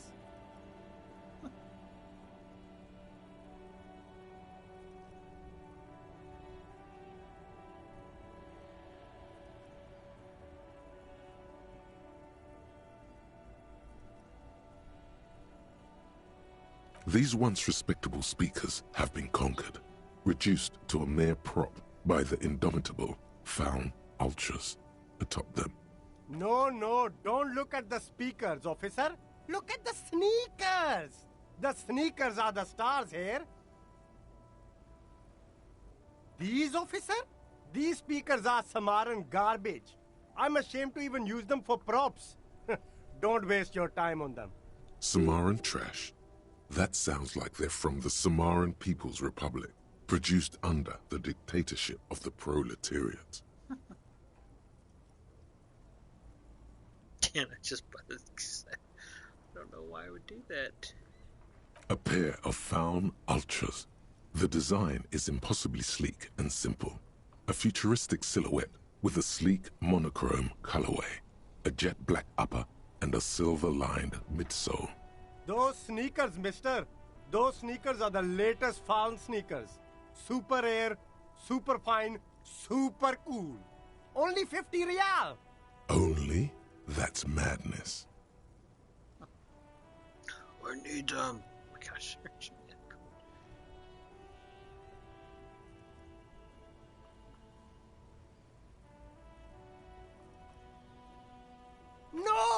officer.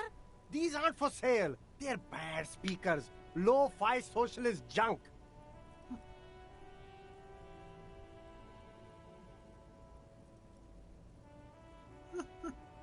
Well, if you want them...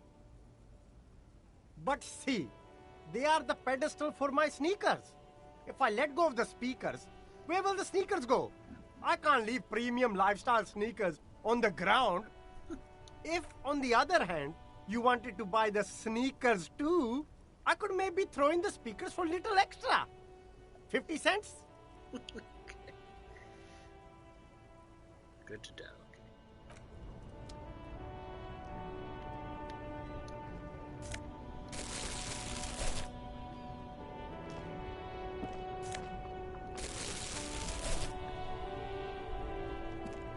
There are clothes inside. Cheap second-hand clothes, smelling of strangers' body odors. Don't be shy. These are premium class clothes. Good quality fabrics, best retro design. Save the economy with your style, officer. You find your hands deep in tattered and faded garments made from weird polyester blends that make your body itch and sweat in all the wrong places. Economical, but also trendy. Look first-hand, buy second-hand. Keep the economy moving.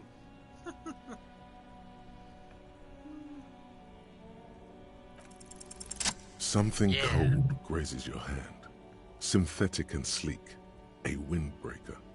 Surf, it says, but also wind, summer, 100% waterproof, and sport. All in different typefaces. Good choice, officer. Mega sporty. And it's only $4.50 for you, sir. Shh, be like most white buddy. Composure, -1 shivers. What shivers? Ah, that's right. Actually, shivers might be kind of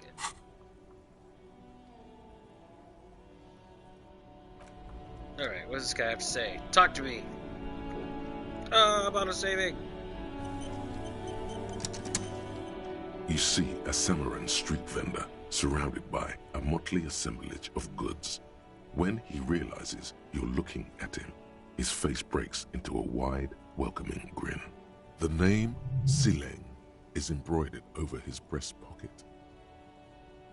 I wonder if I could use the speakers somehow to get involved in some way to get around that dude up there. Happy shopping, officer. Everything's cool here. Everything's cool. The goods are cool, the customers are cool, the place is cool. And one more thing, officer, you're very cool. Bang, bang, bang, bang!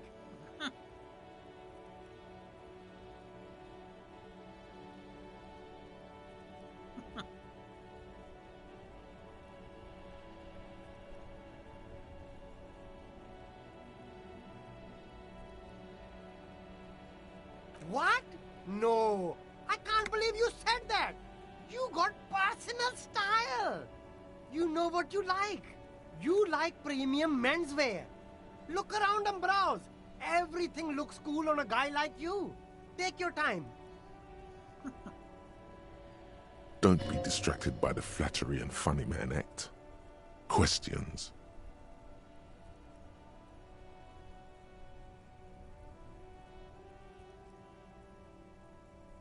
Only the coolest goods in Revachol. I've got sneakers, speakers, extremely comfy pants too. Try them on right here. No shame, only freedom.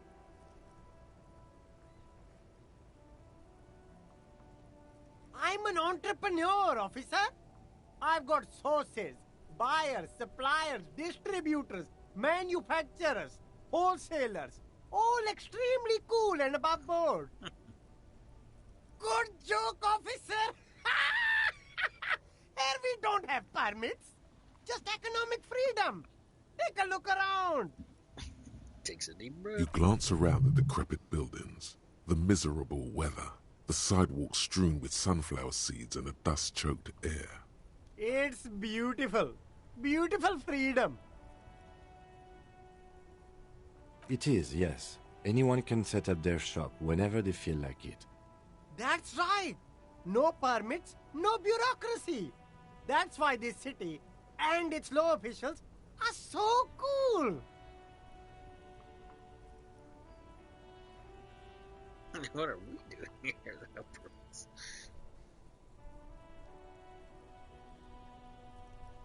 If you wanted to be cynical about it, you could say we are here to protect the interests of property holders. I am not, however. My man, officer, you make all this possible. Without you, this climate would be extremely bad for business. You're part of the Gossamer state. Gossamer is a fine, filmy substance consisting of cobwebs spun by small spiders, seen especially in autumn. It's safe to say he's referring to the near absence of regulations. Gossamer State, you're right, this is cool. I'm part of a hip, thin, almost non-existent state apparatus.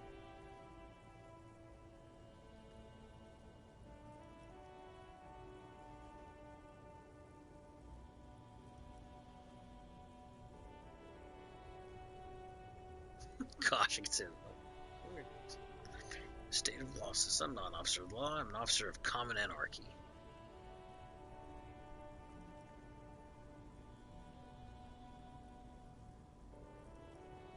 Yeah, cool ruins. Oh, I gosh. get to sell quality goods like these by cutting out the middlemen.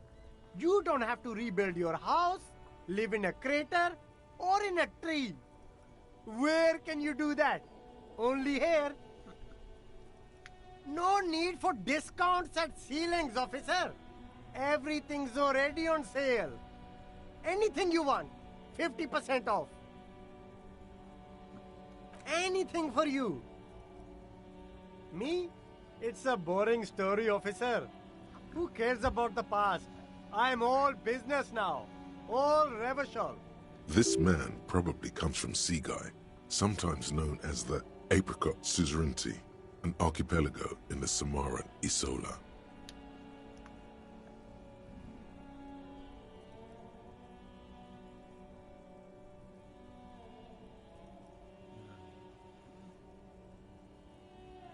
Sea guy, apricot suzerainty, it's all the same to me. It's all cool. I'm interested in sales. Go ahead, let's make one. Super high quality, friendly prices. All right.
The trash container stands in the spring. The smell of rotten food rises to greet you. You see soggy cartons, dirty rags, and organic waste. The container sounds a muffled gong.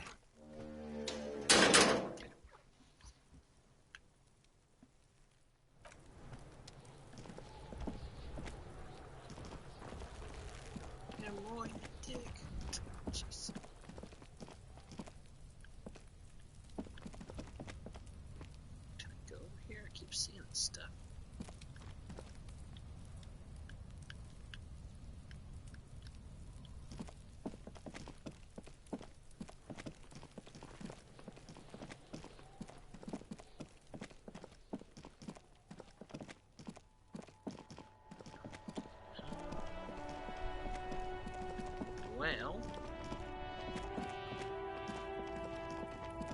I want to recycle some bottle stuff. Ooh.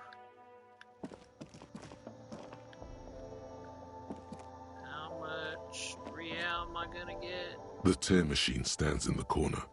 Your bottles clunk into the machine, and the money appears with a satisfying jingle.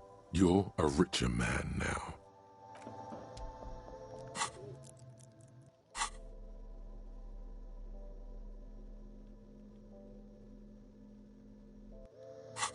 Okay, still do have a bag for some reason. Disappeared for a second. Okay.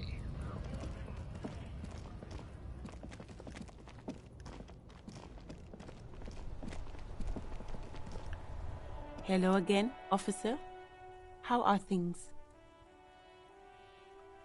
I feel like... Did I miss that before? Excuse me? She's uncomfortable. Maybe you should drop this line of questioning. Oh, well, I didn't write it there. I'm just sitting here. Okay.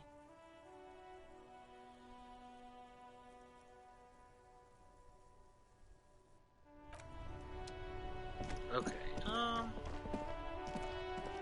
gonna go in this other building here first, or go do some questioning. And if not, I guess I'm gonna go. There's another place we found to get out of here. That door I opened up last time. But for now, let's go ahead. I'm gonna take a quick break. We'll take a short rest. So, about 10 minutes. Get up, stretch, grab a drink. Use the restroom, whatever you need to do. Oh my gosh, there we go there. And I'll see you back here in about 10 minutes. Alrighty. BRB. As soon as I can find the mute button, come back. There we go. BRB. 10 minutes.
sorry about the blue screen there. Probably went blue for you. It wasn't blue on my end, but I know it stops recording, or stops the image for the camera, so sorry about that. Alright, time to resume our adventure. Sorry about that. I was eating a little bit of kava that my wife had brought home for me. So, now I got food of me. Got my drinks right here next to me. Let's go ahead and continue on. Try to solve a moida.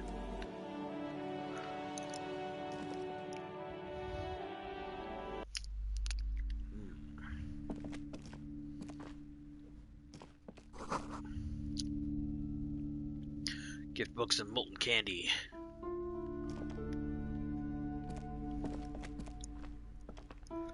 The display rack is brimming with worn paperbacks featuring an extremely muscular, sword-wielding barbarian on the cover. Nearly all the titles contain the word Hyundai somewhere. Storekeep, tell me about the Muscleman books. Oh, Man from Hyundai. A very popular series of adventure novels. They're awfully immoral and violent books. Blood and violence, scantily clad women, epic narratives, all those mystical things he encounters. They're bound to grab those with little imagination and nothing to do. What does it matter? They're all the same. However, the customer is always right, they say. If you're a novice of the series, I'd recommend Hyundalaman, the man from Hyundal. It's supposed to be a good introduction to the series. Rows and rows of Hyundalamen blur your vision. You make out some titles. Man from Hyundal and the Mammoth Riders. Man from Hyundal, Return to Hyundal. And the solipsistic Man from Hyundal and the Hyundal Man. Maybe 100. Man from Hyundal and the sages at the end of the world. Man from Hyundal and the false god. Man from Hyundal and the scorched earth. Man from Hyundal, the Hyundal colonies. Man from Hyundal and the swamp beast. Man from Hyundal and the snow crabs. I know it's eating up time. Not even close. Man from Hyundal in hell. Man from Hyundal and the forest of slaves. Man from Hyundal under the lake. Man from Hyundal, Hyundal burning. There's even the Trial of Death, a pastoral combat game book set in the world of Hyundalaman, and so much more.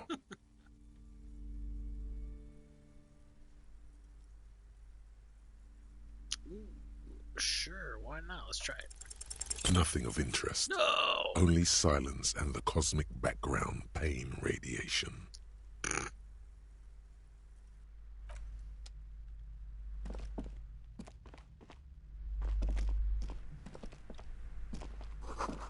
Old sports magazine sucked away in a dark corner.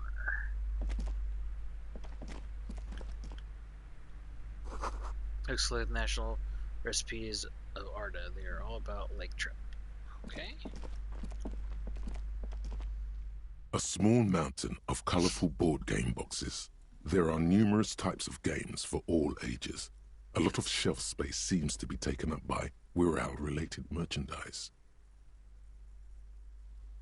Wonderful board games, sir. The Viticulturist is a classic for sure, or perhaps you'd like Archipelagos of Insulinda, a very educational game for those interested in geography. Raubritta is a fun game of economic competition, but can get quite intense after a while. We have games for the whole family. You can play with your children. Who are you going to play board games with? Do you have friends or family?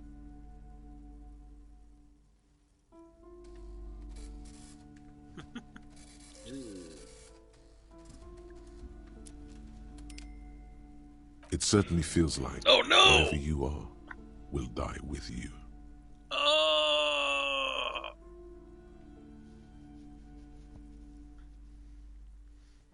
My morale! No, it's the first hit of morale I've ever taken, I think.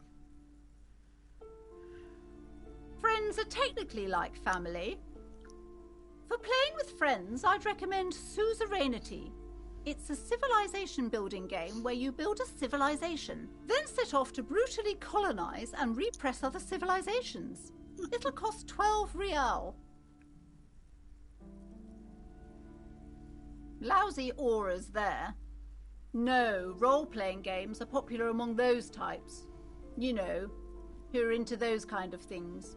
Personally, I don't like it. Not at all.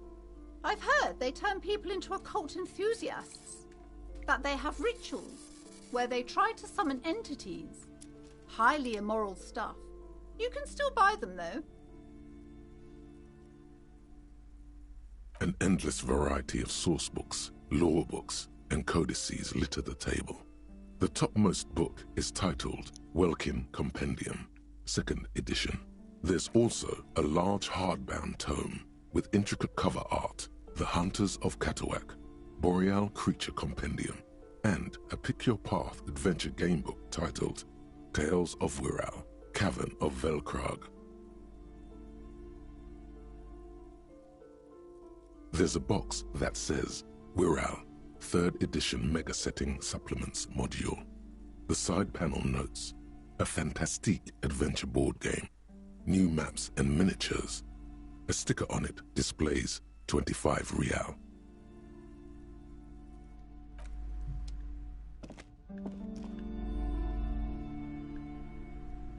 Alright, let's talk to her. Welcome to Crime, Romance, and Biographies of Famous People. My name is Plaisance. Be welcome, and please take responsibility for the energy you bring into this space. A golden pendant hangs around the woman's neck, in the shape of what looks like a tiny fish head trapped in amber.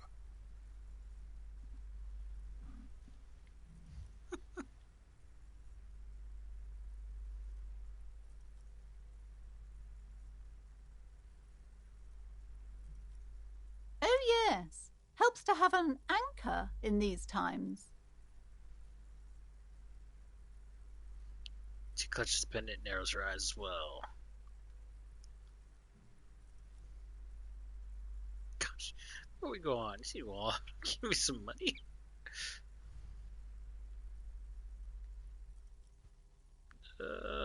Sure. Sir, don't be ridiculous. I certainly will not give you money. I would be doing you a grave psychic disfavour. One has to earn one's success, even if one is a police officer. Handouts are nothing but manipulation. All they do is make you dependent. What is this insolence? She misunderstood. You must understand me. I'm a powerful feudal lord. I demand tribute. This is about traditions. Oh my gosh, or just say, no, that's not me. Oh gosh.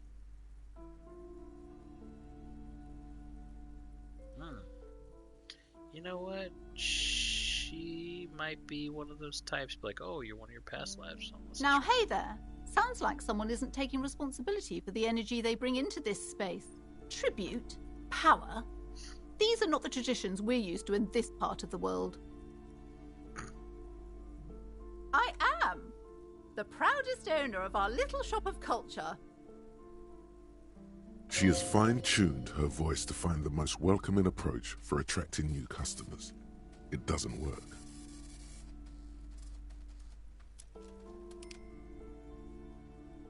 Goodness, you were already doing good, browsing the shelves. Why'd you stop?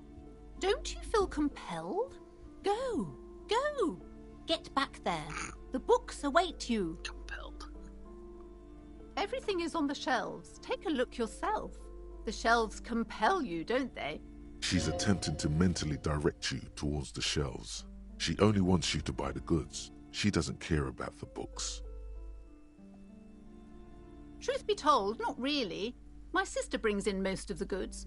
I'm sure it's all very literary stuff with well-written prose, but you don't learn about the important things in life from fabricated stories. I provide a valuable service. As long as people buy books, I'm fine. The truth is available if you just know where to look, and you have to open and free your mind to understand. She smiles and nods, seemingly relieved. Annette, yes, my daughter. I hope she wasn't slacking off again with her nose in science fiction. Tell me, was she at her post, doing her job like a proper girl? Wonderful. Did you talk to her? Great. On a scale of 1 to 10, how compelled were you to buy books after talking with her? Her opinion of her daughter depends on how well she lured you into the store.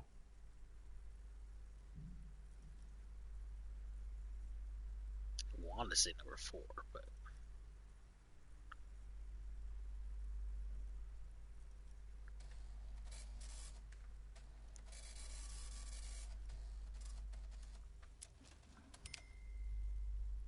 Come now, it's not personal. It's about proper sales practices and market research. I expect an answer. My precious, her dedication brings joy to my heart. If you have children, I hope they turn out as great as my Annette.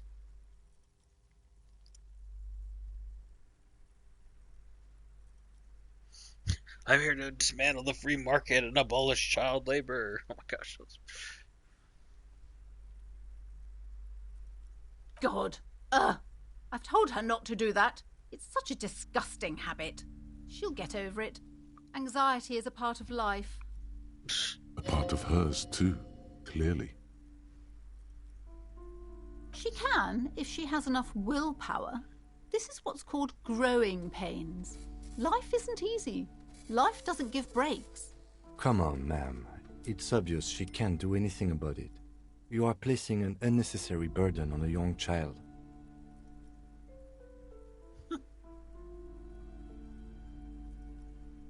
That is true, and obviously the will of the market. Yeah, actually, it's super alright for kids to chew their hands off. I forget I said anything. Oh gosh.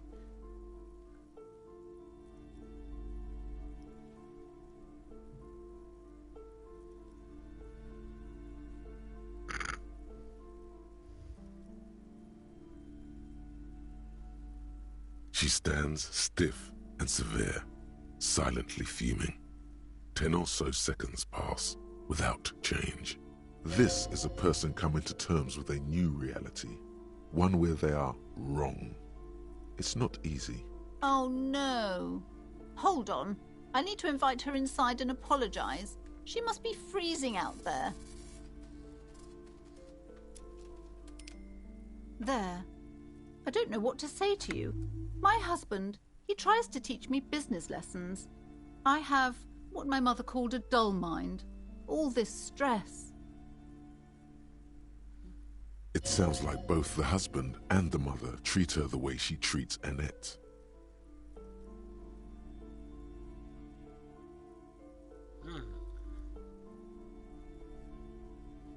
Oh, well, my mother was horrible, of course. Absolutely perverse energies around that person. But my husband...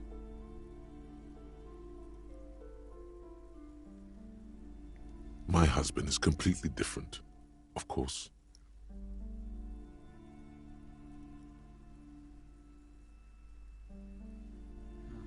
Yes, my husband is a successful entrepreneur east of the river. If only he were more involved in the business we're running up here. No matter. Soon we'll both be off for Grand Couronne. It's a proper place to live. One of the most peaceful neighbourhoods east of Jamrock. You may know it for its massive housing projects. Most of the buildings are empty at the moment. It's a great opportunity to get ahead of the crowds. Better times ahead for sure. He made the initial investment. Since then, he's been what you might call a silent partner. Yes, I'm afraid so. A real treat she is. It would be nice if she had... No, we couldn't have afforded more children, really. Not in this economy. We're quite busy people, you know, my husband and I. Quite busy. Children are a lot of work. You don't look like a father, so I don't expect you to understand. I'm sorry. I'm sure you do understand. She's been too busy helping me here, so she studied at home this trimester. This is a temporary solution, of course. I assure you, I of all people understand the importance of education. She will be back in school the moment the store takes off. The woman looks aloof, her features much softer. Occasionally she glances at her daughter's silhouette.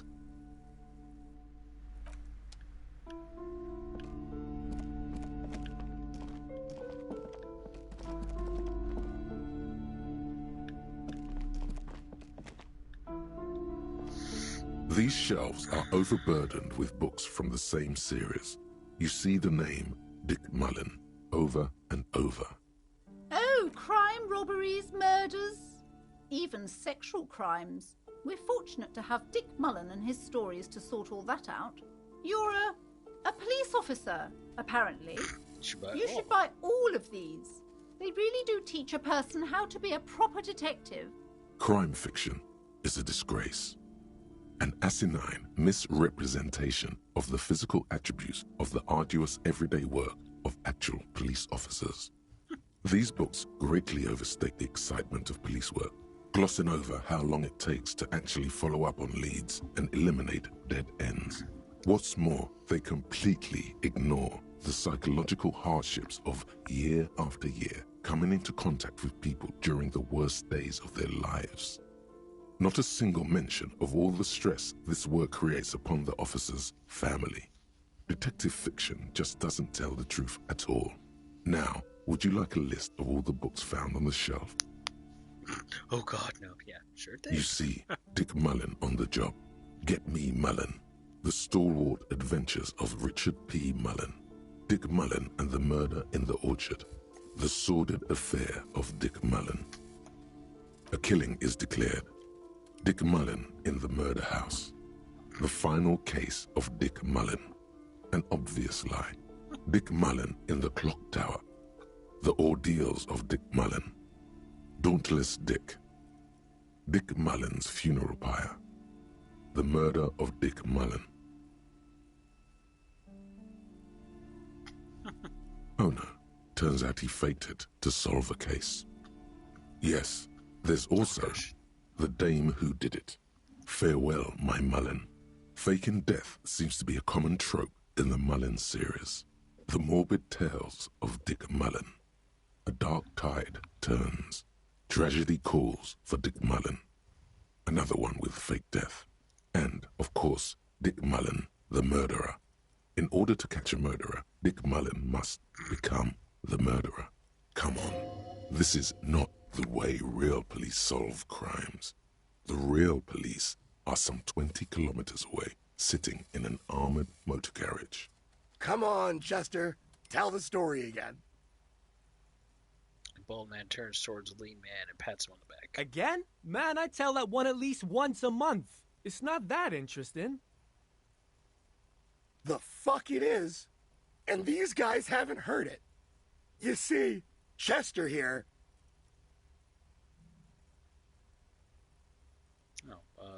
Chester, he pokes his finger at the lean man. Chester faked his own death once. Gosh, why? One civilian looks on amazed. The bald man bellows a reply. A very fucking dangerous case, ain't that right, Chester? They almost got you that time. Yeah, sure came close. Alright, so I was tailing this guy called Francis the Shoe. Inside the motor carriage, thick with cigarette smoke. Outside, it starts to rain. After all this, you still haven't found the answer to the one question that matters. Who is Dick Mullen? Sure, who's Dick Mullen? Your quick eye notices a small caterpillar crawling across the spine of a book. The title reads, Dick Mullen and the Mistaken Identity. What do we have here? A worn paperback from Dick Mullen's classic Hard-Boiled Phase. The premise seems to be that Dick Mullen is framed for the murder of his best friend and has just a few days to prove his innocence. Could it be the motifs of unstable identities and shocking betrayals? That's right. I'm a complicated guy full of contradictions. Perhaps you're drawn to the dark and noirish atmosphere. I do like noir, but Is it because the smoking dame in the slinky red dress on the cover is giving you a hard-on? What? Yes, it is. The bulge in your pants is embarrassingly obvious. Oh my gosh. Relax. It's not that bad. Also, this means your blood flow is returning to normal. Good news, really. Something the matter, detective? Hope all good here. The lieutenant narrows his eyes and contemplates the book for a moment. I would certainly say she fits the description, providing that's your type.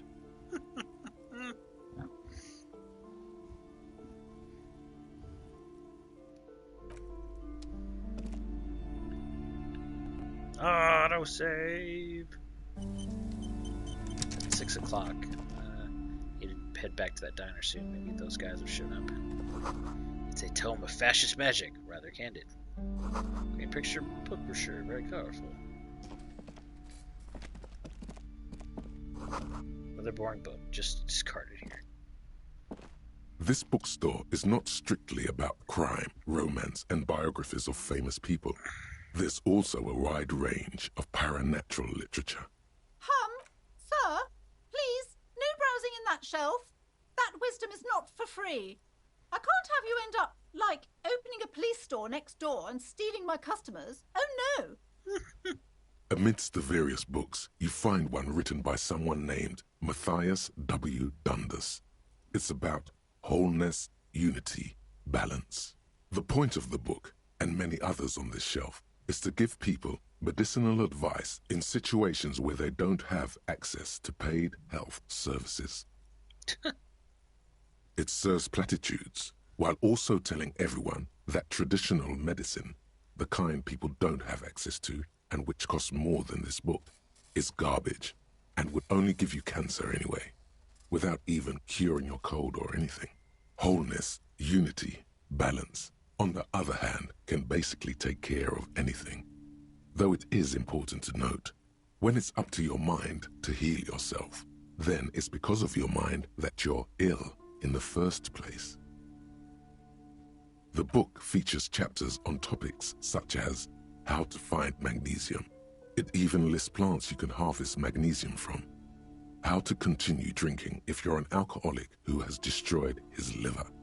And there's even a chapter on the ancient Seraïs tradition of using duck gallbladder, preservatives, to treat and prevent sexually transmitted diseases. Pre- and post-factum apply. Nothing worth buying. This is just mundane garbage. What's even paranatural about this? Ooh, wow. Because, sure. Heard about the curse. The throbbing in your head increases with every passing moment you gaze at this shelf. Suddenly, as if out of nowhere, a small green book becomes apparent. The title of it reads, Medicinal Purposes of the Pearl. The book contains very little explanation on the matter.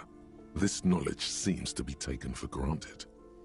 The book contains descriptions of various pseudoscientific therapies, alternative medicines, and folk remedies involving the pearl, also known as le territoire.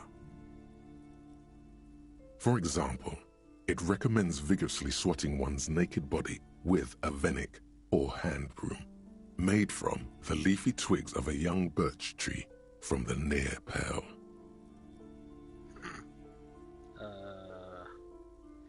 Would hurt, but also they do this kind of thing for, like, what is it, Turkish massage or something like that.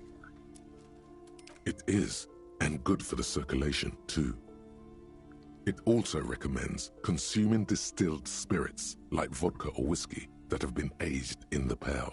Readers are instructed to cover these jars in a shallow hole just inside the pearl and leave them there for 30 to 60 days, depending on the potency desired. Among other benefits, it is alleged to restore a damaged liver to perfect health. For general health and well-being, readers are encouraged to take regular strolls through the pearl, though a sidebar cautions readers to limit each stroll to less than an hour. These strolls promise to cleanse the mind of worries and the body of toxins, especially if the perambulator performs this ritual in the nude. Nudity figures prominently in a number of these prescriptions. This is exactly what you need. There's an entire section devoted to cures for men who are struggling to perform their marital obligations. You close the book and return it to its place on the shelf. It's cost $4.20.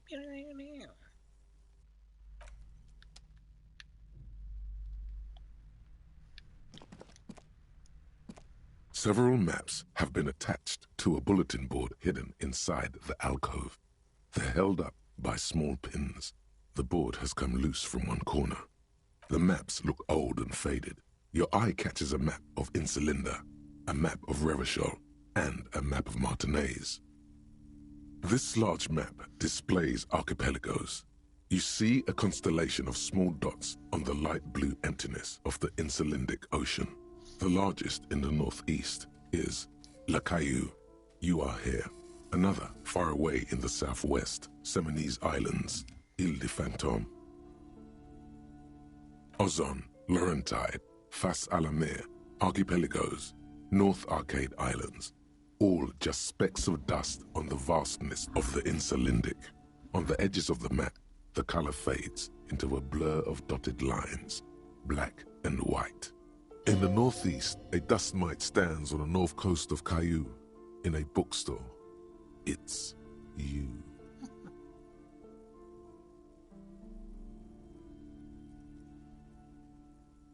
You can, on Caillou, Revachol, a single black star, on Ozon, Fondelier, and Vilmandu, on archipelagos, Croyan Moran, Villiers, on Seminine, Olduvai, and on Laurentide, Deora of the Seven Seas, lost little pearls of light, tiny fires in the dark. 850 million people live on these little dots, an oceanic world of culture and commerce torn apart by history. The ocean breaks apart into a tangle of cosines and azimuths, all pointing into pale nothingness. Windy is the north azimuth. Grad is the northeast azimuth. Samara is the east azimuth. Seol is the west azimuth. Isolas, they're called. Connections to other worlds, words past the Insulindian, unknown to you. You only know you've never been there. You have little idea what they are. Distant stars, gods, but looking at them makes you feel almost non-existent. Whatever they are, the Isolas are immeasurably large compared to you, and very, very far away. Perhaps they are gods, gods of distance and outer dust. The north coast of a verdant island is shattered by the delta of a river. It is the River Esperance. Countless bridges put the shards back together, connecting city blocks to river islands. La Delta says a great artificial heart in the center, teeming with life forms and construction. To the east, rolling hillsides, Le Jardin, Stella Marie, the suburbs of Saint-Baptiste, swallowed up into the megacity. They sound rich to you. This is Revachol East. Hudon, it's somewhere to live. Not bad. Then there's Jamrock. It's bad. People shouldn't live there, but they do. Then Forburg. It's almost as bad, and much larger. Then Coal City. It's the worst. It's so small you can't even see it on the map. No, wait. There it is, north of Jamrock, the strip of coast next to the Greater Revachol Industrial Harbour. It looks downright despondent. It's almost Coal City, to be honest. No, this is somewhere to be. This is all you have. But it's still something. Streets and sodium lights, the sky, the world. You're still alive. It's not really a map. It's a tourist thing. A picture postcard with buildings on it, drawn from an isometric perspective. A date in the upper right corner says 48. Still, it's detailed. Could be pretty useful for scouting ahead. You see the jagged boxes of an industrial harbour, even the whirling in rags there. I'm sorry, officer. The map of Martinaise is the only one available. The other two are not for sale anymore. And besides, you could scarcely afford them. They're quite valuable, though they might not look it. The map of Martinez is 90 cents, though. That old thing? It's an out-of-date map of a tourist location that never was nor came to be. From when some design studio people tried to spruce the place up 4 or 5 years ago. They also renovated the horse statue, set up those coin-operated viewers, and designed the new street lamps. They didn't get that far, for some reason. A shame the project never got going. Would be nice if someone fixed Martinez up. All these ruins are bad for business. Actually, that might be... No, let's just steal it. No, I ain't gonna steal it. Maybe I won't buy this. Always good to be informed of your surroundings.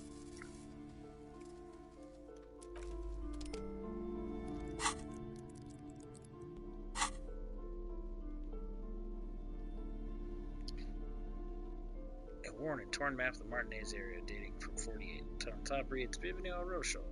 That update is originally created by a design studio and a failed attempt to spruce up Martinez, turn it into a fancy tourist location.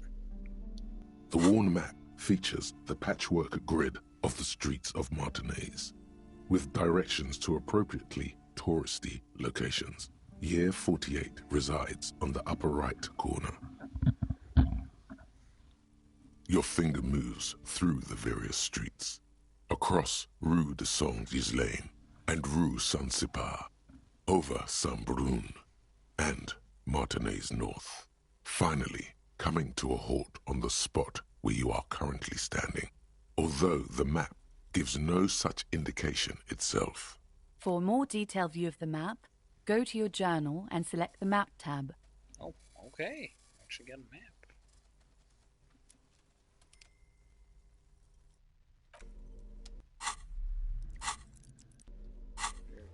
Journal, go to the map tag. We got a map.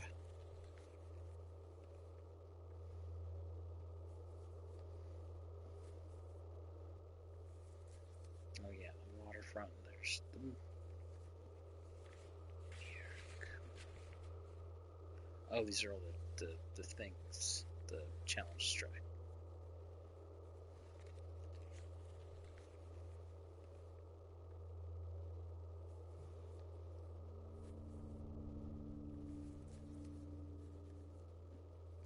Legendary empathy for Kuno.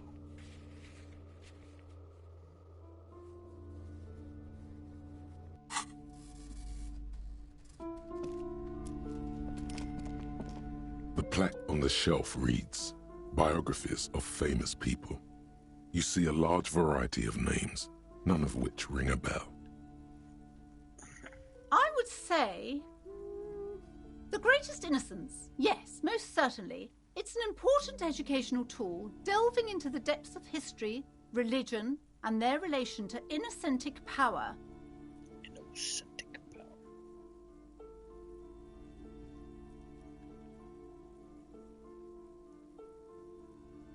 A very influential historical figure, but surely I don't have to tell you that. You're a law officer, and law officers have at least some education. The book is also very daring. The author aims to re-examine the universal understandings of the innocentic system, creating a fresh vantage point and a shift in the tired order of things.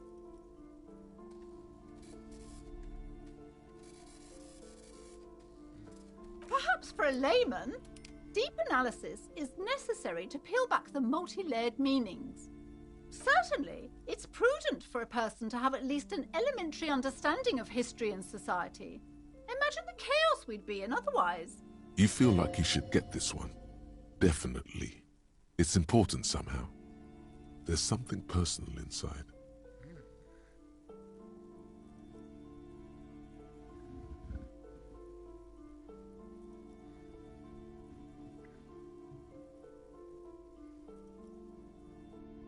Come back. Let's see. Okay, now.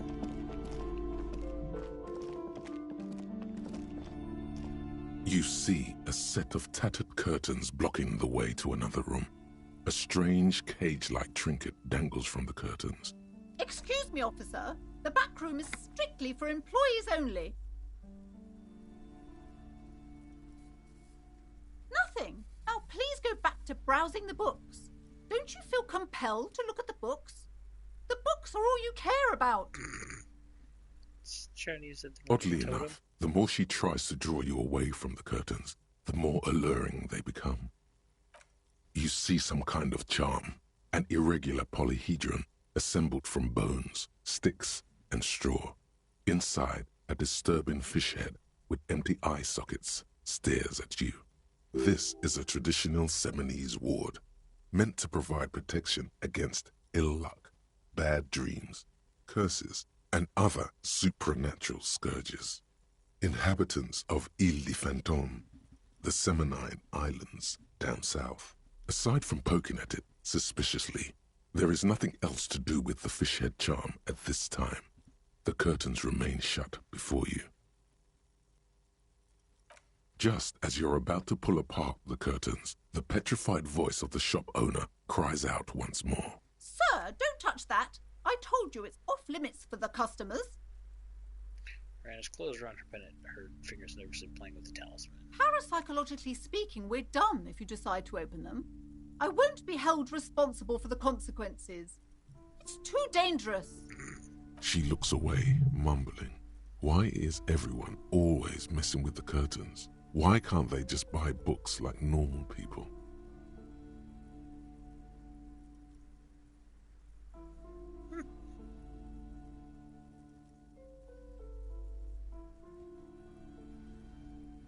No, it's just a storeroom for the employees, I told you. Now please step away from the curtains.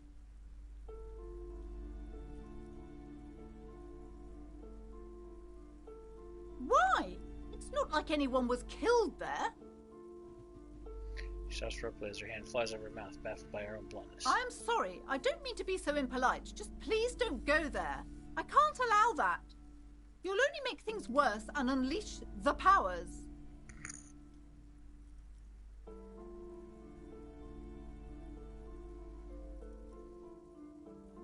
You do? My God, even more reasons not to mess with the curtains. Just step away, dear sir.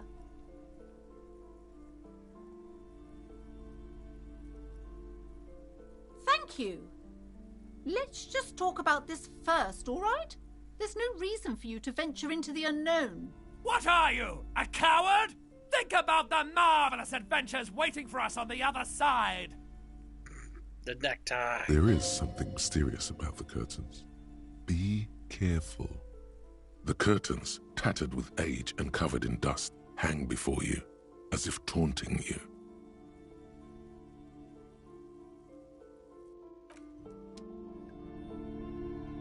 Something. Hello again, esteemed officer, and welcome to Crime, Romance. I already told you, it's just a storage room for employees. I don't understand why it's so important to you. Just let it go, officer. Go buy some goddamn books. You're supposed to be drawn to the books.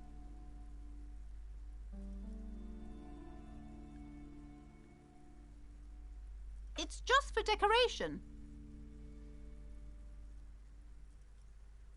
Okay, fine. It's just because this place is cursed, just like everyone said. They don't call it the doomed commercial area for nothing. Are you happy now, officer? Happy that you've ruined everything?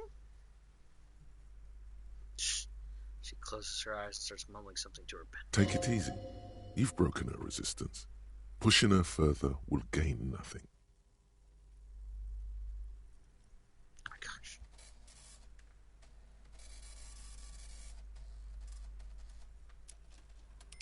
The curse is so much worse than you could imagine. It's a disease, eating at the very foundation.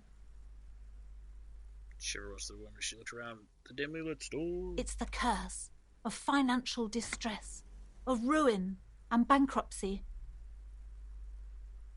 She pierced the curtains again. Didn't that curtain just move?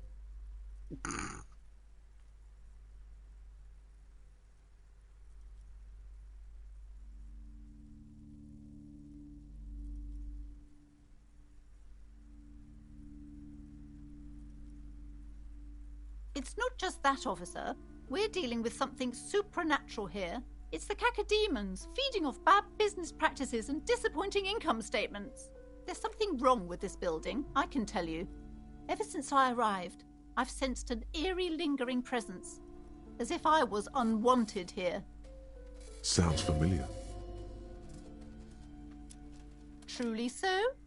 Perhaps the dark energies are leeching off you. You shouldn't stay in the store too long. It may be dangerous.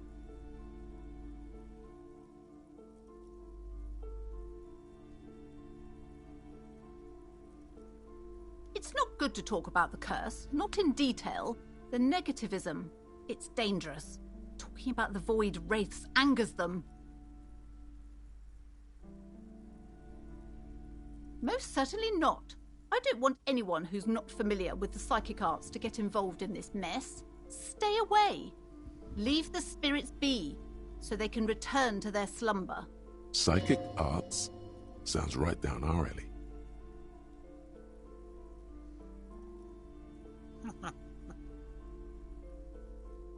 You're the master of psychic arts. Slither up to her, you silver-tongued fiend. Show her what world-class perfidy looks like.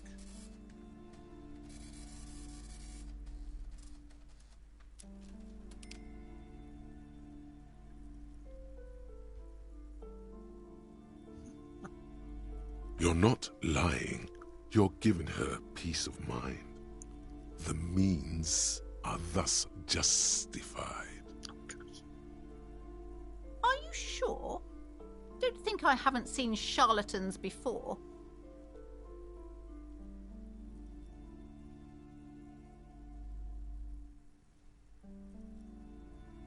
So which one? Since the psychic omniscience fought super villain, I have returned from the void, a paradetective from a long line of paradetectives.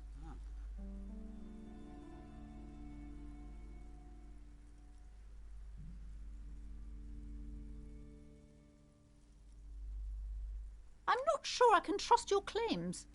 Honestly, you look like a bit of a drinker. I'm sorry for being so blunt, but... The lieutenant keeps his usual stony calm. He silently picks out his notebook. Go ahead then. Rock her world, he thinks. I'll compose some notes.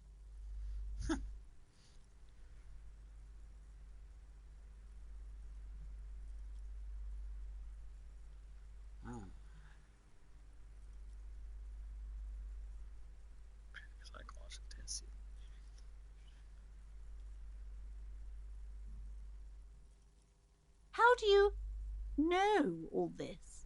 Here we go.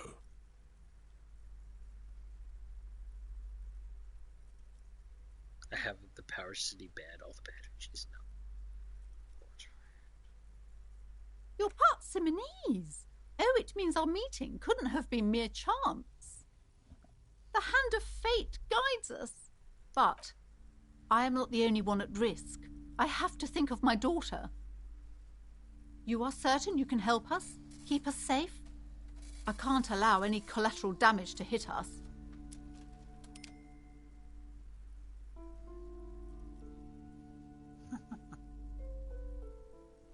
Just throw a vouch for me.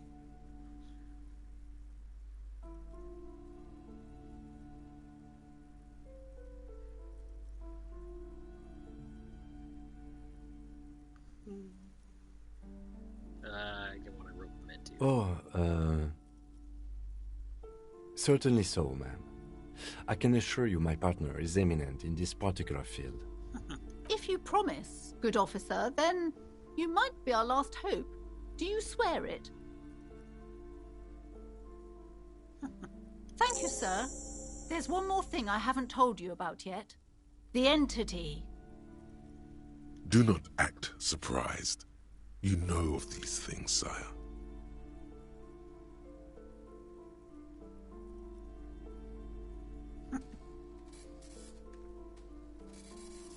You have? The entity takes the form of a woman, a witch probably. I've suspected that she must be connected to the curse ever since I first saw her. Did you know that she lives inside the chimney?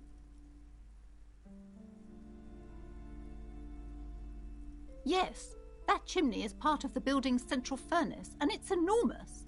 She has barricaded herself behind some metal security curtains. God knows what she's doing there. Some unnatural magic, I assume. You should go find the entity and ask what happened to all the companies in the building. What is the source of this curse? Here's the key to the warded door behind the curtains. Take it. Oh, and please do return to me after you've looked round.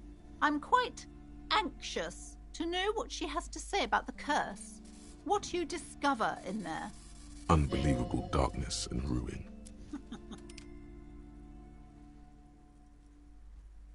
Okay, but please, only a few questions. You wouldn't want to disturb the spirits. Yes, I've contacted numerous parapsychologists, and even a pair of Simonese mediators. They provided me with the wards.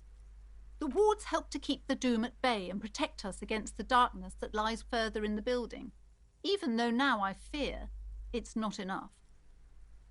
Oh, this? No, it's a special Himian amulet, blessed by desert pygmy shamans, with a spell of compulsion. It's to compel people to buy books. There are numerous spells cast throughout the store. I had the books anointed with a different inducement spell, for example.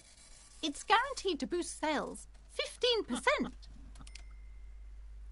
The woman looks aloof, her features much softer.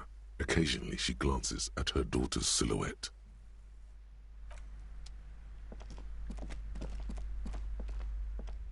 I'm sorry, sir. I can't talk right now. I'm very busy with my homework. I have so much homework now. You just can't win. Out of the rain and into the gutter. Jeez. Math. It's really difficult. Like, really. They say you need it to get rich. Better than standing outside in the cold, I guess. Oh, I found something while you were away. I thought this would fit you. Like, thanks for helping out. Not me. Yeah. The city, I mean. Like a detective does. She gives you a hat, almost exactly the one Dick Mullins wears on the cover.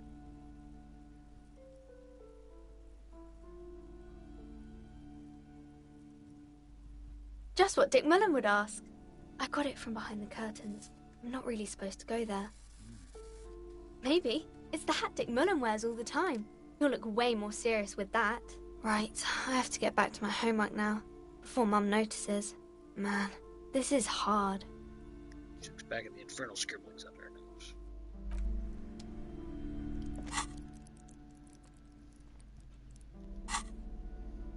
Let's see. Show me this hat.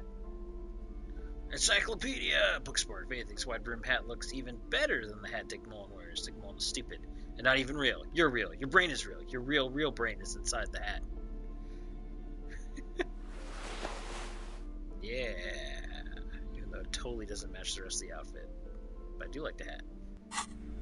Just does not match the rest of what he's wearing. Especially with his cleaning gloves. You see a set of tattered curtains blocking the way to another room. A strange cage-like trinket dangles from the curtains. You see a dimly lit room full of dusty furniture and trash. A doorway stands in the back, covered in dozens of scary little Simonese wards, your shadow looming over it like an omen. Oh! A small terrified O escapes from since as she tries her best to look away, her round face buried in her hands.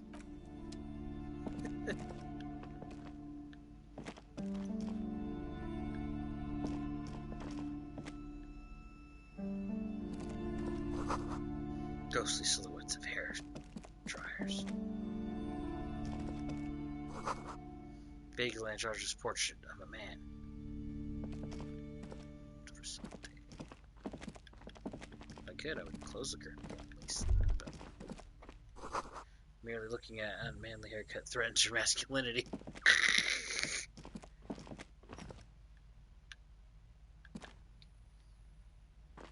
A heavy door with a missing handle stands before you, covered in dozens, if not hundreds, of Simonese trinkets and charms. It appears to be locked. Break down the door, yeah, right. After exerting some force, you manage to turn the key. It's eerily silent. The door slides slightly open, letting a draft of cold air into the room.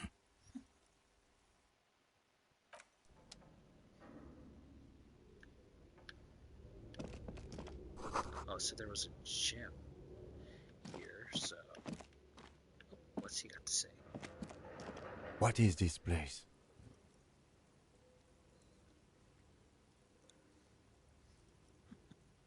Yes, but no one's been here in ages. I doubt the electricity still works. We should find a flashlight if we want to go on. There should be one in my kinema. An eerie feeling rises in your chest. Yes, because it's closed. No need to look for supernatural explanations where a banal one will do. Now, let's go get the flashlight, shall we? Get in. Autosave!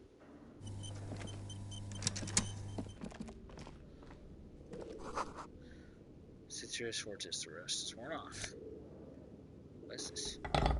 Shot put wall. Okay.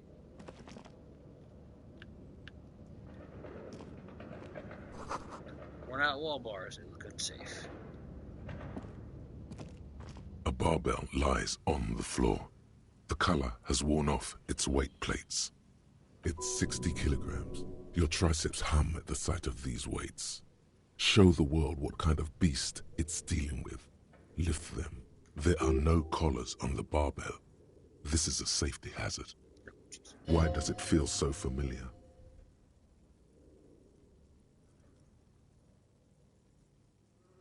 Left a barbell! Yeah, right.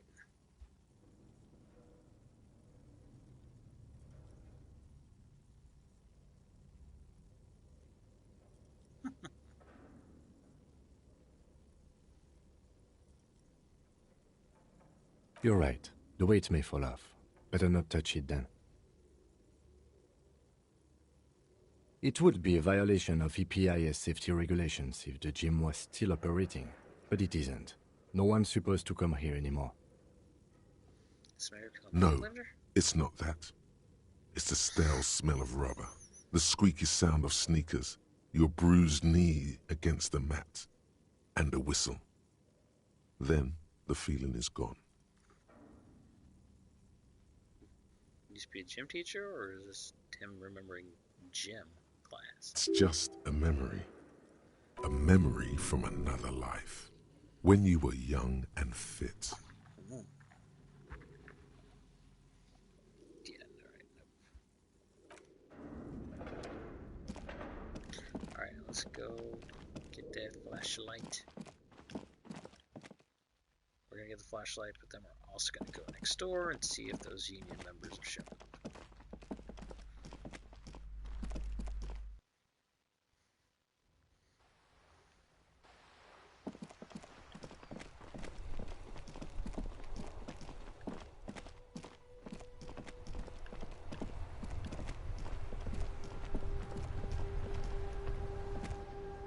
Inside, you see a set of steering levers, a radio microphone, a pull-out toolbox, and the soft glow of the fuel preheater gauge. That's right, look at the thing with the headlights. All right.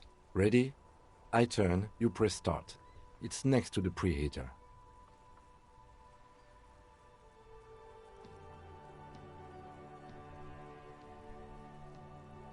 He's downplaying his excitement.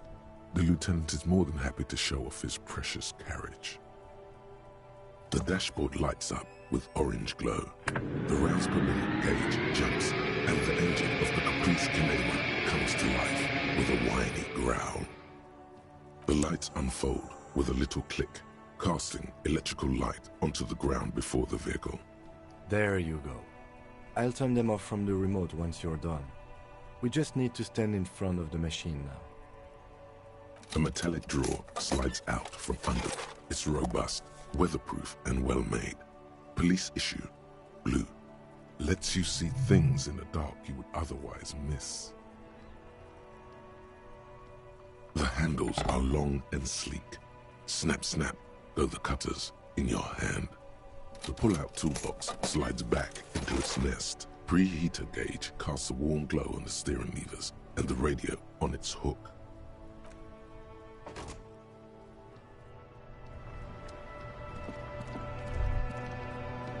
As you hold your ledger's clip under the headlamp, a shimmering iridescent pattern appears, one you've definitely seen before. There she is, Revachol West.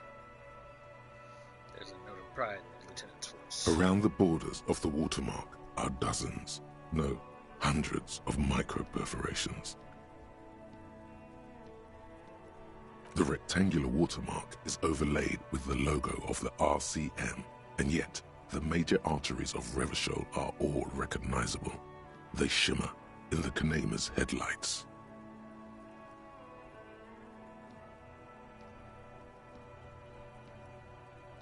You catch a faint glimmer from a broken beer bottle in the distance. Sounds. Two men engaged in a drunken argument, followed by the closing of some distant window. Ah, Martinez at night. Let me see. Right here. Says his finger near the top of the map on a segment of coast jutting out into the ocean.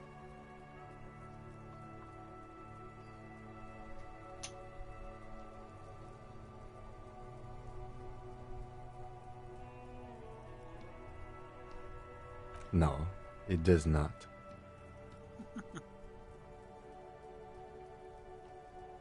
There are many of them, and they are divided into 3 separate rows.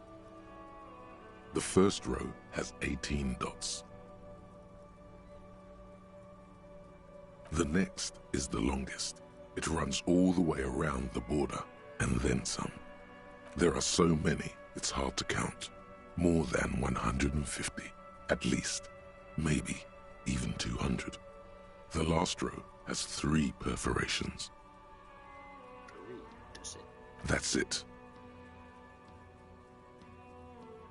Those are perforations. They represent your record as an officer of the RCM.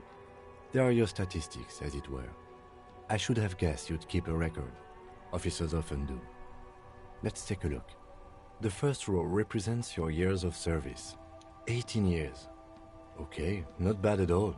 What did you do before you volunteered?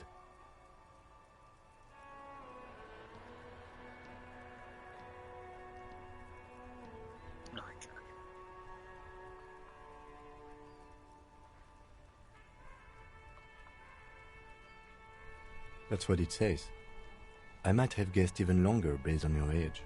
What did you do all those blissful years of your youth?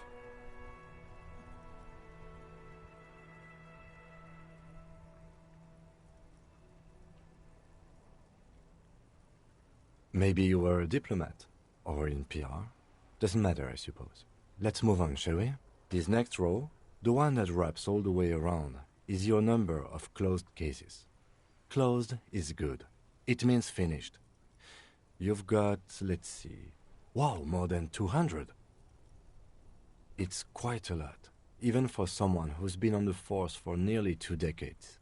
Usually, clearing more than 10 cases a year puts you in the 90th percentile of all RCM officers.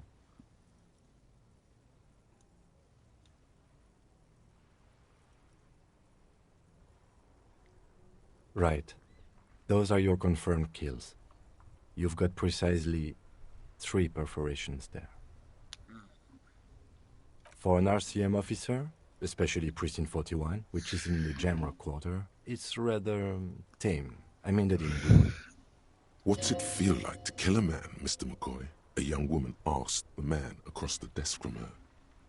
Honestly, babe, says John McCoy, crossing his ankles over said desk.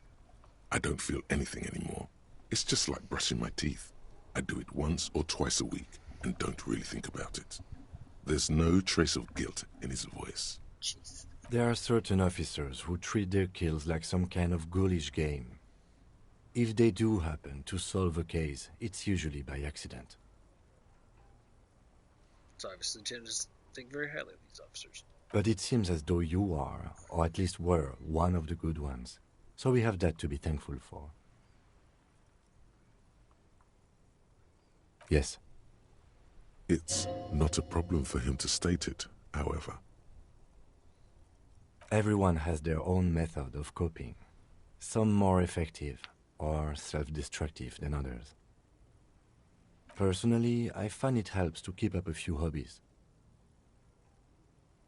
Oh, this and that. Let's not get into it now. Why not gardening? You've already got the gloves. It's meant in earnest. Please don't mistake it for a jab.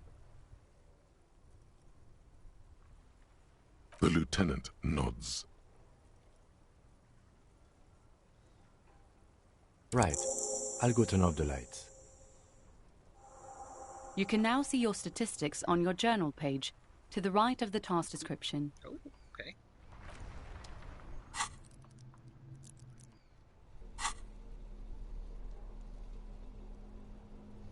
Oh, I forgot I have the shot put ball. Oh, 1377. If ball used for playing shot put and favorite pastime of an elderly gentleman. I feel like you should hold on to this and make good use of it. To sell such a beautiful old school sports equipment would be a sin. Flashlight. Bearing the logo of the Grundstillig Ario, the small dynamo pack inside this handheld illumination device theoretically gives you the ability to produce a tiny amount of electricity anytime, anywhere. Chain cutters. The meanest looking pair of cutters you have ever seen, made in Gottwald by Walsham Weckers. Weckersy? I don't know. No chain, wire, nor barbed fence will ever stand in your way again. They look hungry, ready to chew steel.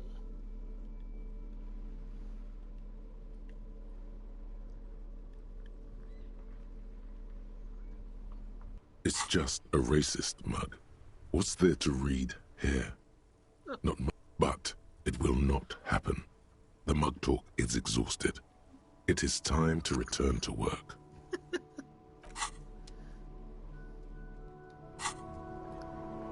Let's hopefully talk with this person here.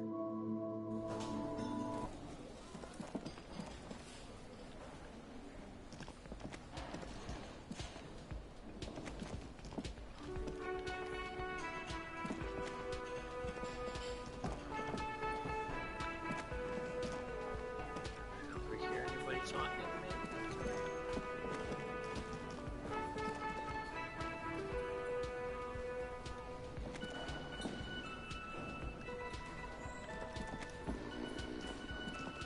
The worker is in a deep slumber. Just hit him with the thing.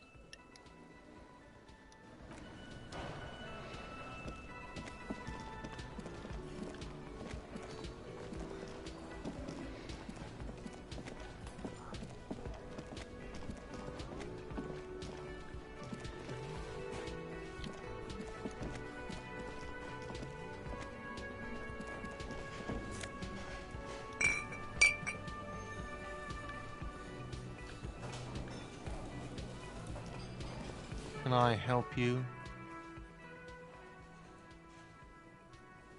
Yes, have you got it? A lot. A lot. For the room, drinks, and broken window, 130 real. Like what? I was rarely enjoying talking about the money you owe me. I don't want to give him back his key.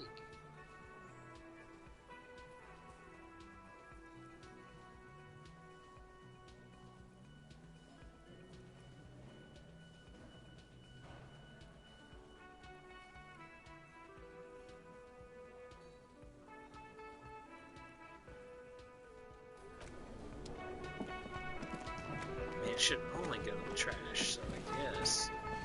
Can I help you? Thanks. I hope you found what you were looking for. How strange. I certainly didn't put them there.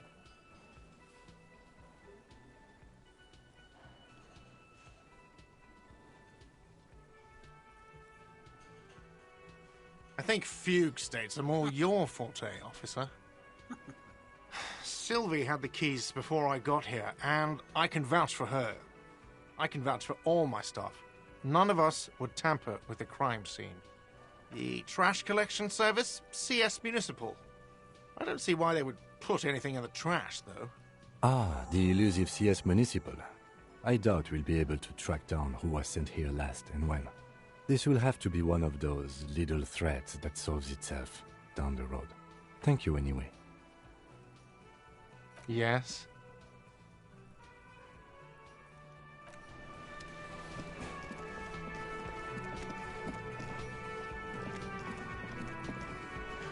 You see a heavy steel door with... Okay. Oh, we got the flashlight now, so let's go upstairs.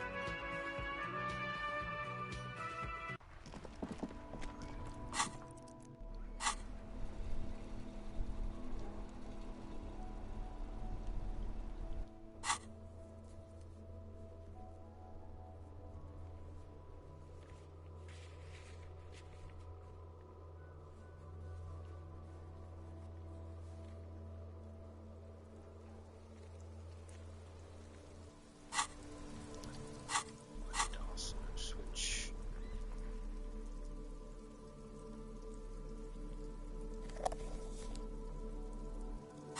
Yep.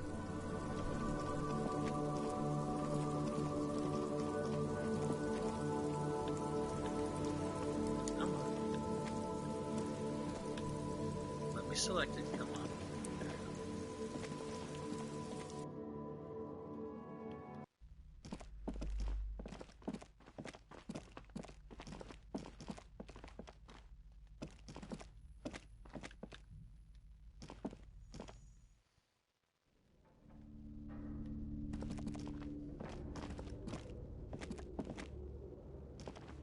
I swear the door was solid. Whatever. How I swept my old window panes and debris.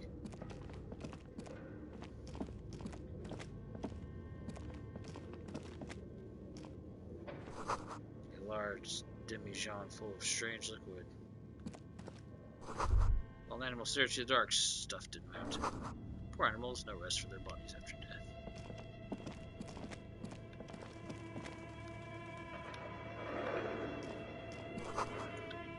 Airship rotors covered in spiderwebs remind you of blades.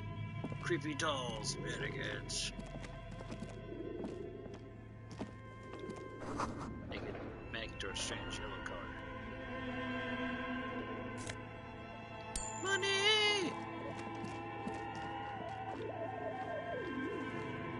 Your flashlight slides over an old green chalkboard covered in scribbles, sketches, and schemes like some ancient cave mural. Oh, this looks like RPG stuff. Some of the writing has faded with age, but you can still make out sections here and there. Photos and drawings have been pinned to the board. These lithe, pointy-eared creatures appear to be different types of welkins. You make out autumnal candle welkins, casting wax-based magic. Translucent welkins, with organs shining under their skin, and even ether welkins, hailing from the vast emptiness of sidereal space. Who are all those creatures?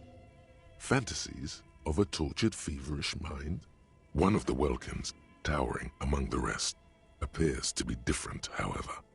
It's Vara Hamira, a high welkin, his face white and scarred like cracked marble. This is clearly a welkin supremacist. The note says, all non-welkin races will be purged. The Haldor, the Tworg, the humans, and even headless men, all of them, purged. Imagine a world filled only with welkin, green welkin, dread welkin, and the high welkin to rule them all. An inordinate amount of time has gone into drawing these little welkin creatures.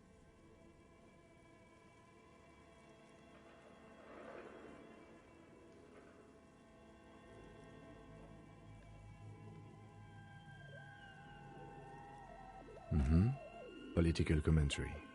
That one has a great beard, too. Some people really like building a world, I think, even if it's just for a game. This looks like concept art for a project. It's not really real. Just look at those details. So much effort. And for what? All gone. The photo collage depicts barren, icy landscapes wrapped in perpetual night. You see permafrost and glacial landforms, dead trees grown in under the snow. Entire oceans have been frozen from shore to shore. There are pictures of settlements on dried-up riverbeds, abandoned in a storm. Animal corpses in the dark, carcasses and bones. You see primitive oil rigs built into glaciers, boreal dvorg, yurts under the snow, great mammoth-like beasts of burden. Albeit dark and cold, this vision also feels cozy in its own way, like eggnog or morphine, a much-needed respite from our own world. A pinned postcard reads, "The heat death scenario, a desperate fight for geothermal energy engulfs the world as Wirral becomes untethered from its sun, drifting through the universe." This is a monthly calendar from the year 50. Cryptic words like sprint, daily minimi, and GPI span the marker-drawn grid, the grand scheme of production and money. Everyone is constantly teetering on the edge of the abyss, an abyss of production. These squares look orderly, but beneath them is chaos, worry, pain. Minimi stands for a mini-meeting. It's part of a bigger framework for managing work called RUN. Station 41 tried to implement it a few years ago, but failed. As time goes on, the numbers in the boxes grow rarer and rarer. The board becomes an empty snowfield in the final days. Only failure and regret dwell in this region. Looks like they didn't make it. The lieutenant looks at the frigid eyes, feel of nothingness. A note in the bottom left corner of the chalkboard says, "See the prod schedule filament for details." The handwriting is only partly legible, but you can still make out 3 slogans: "Call in, tune out," "Wirral untethered," and "Heat death of the universe." Okay.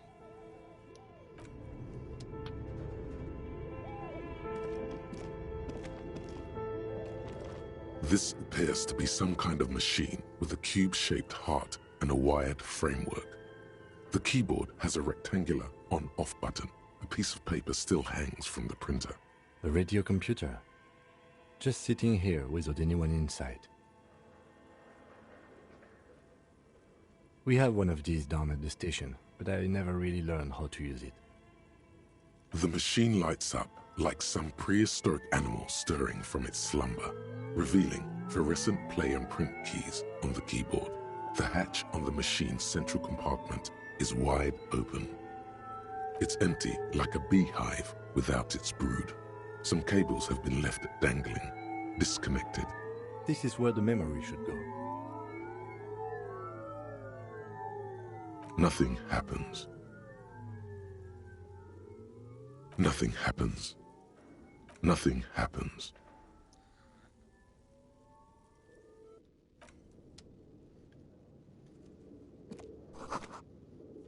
It's off to the touch moth thing.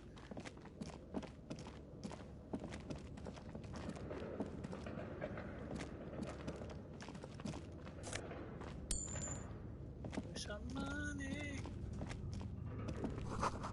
Skis with slipstream printed on the laminated top layer. So rotor blades bearing a slipstream logo. What's this? Production schedule, filament memory. Oh, see the thing about the production schedule. Put it in this. Tiles on the cube are like a smooth draw. The filament slides into place. On the keyboard, the play key starts blinking.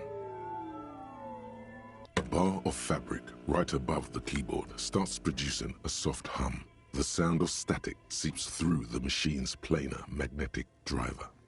Have you stirred the ghost of the doomed commercial area from its rest? Could this be its dismembered heart beginning to flutter?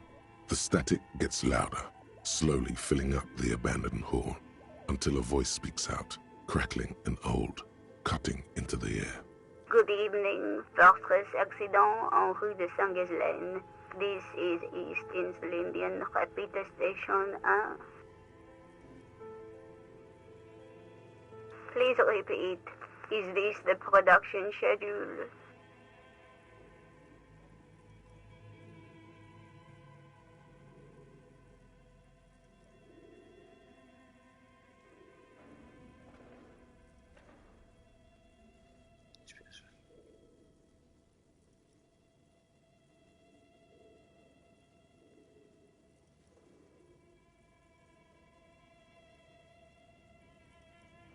The filament you have inserted into the reader. Yes. Is that the production schedule?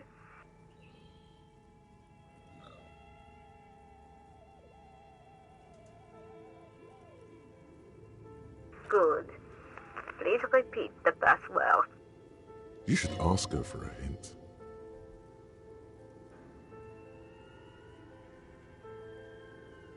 No. A hint system is not part of the protocol for repeater stations.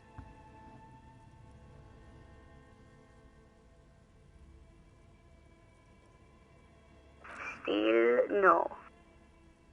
I am contractually obliged to protect the privacy of the filament holder for Fortress Accident. Without filing a warrant with Lintel, I cannot give you access to these filaments. I'm afraid we are not doing that, unless we want to wait for a month. Now, can you please repeat the password? Received. I will register this login attempt. Don't worry. Passwords have a way of turning up sooner or later. Fortress Accident. Is there anything else I can do for you today? Fortress Accident is the company on whose name the terminal you are currently using has been registered to. One moment. Fortress Accident SCA produces revolutionary interactive call-in radio games. That's what the catalog says. Any other questions?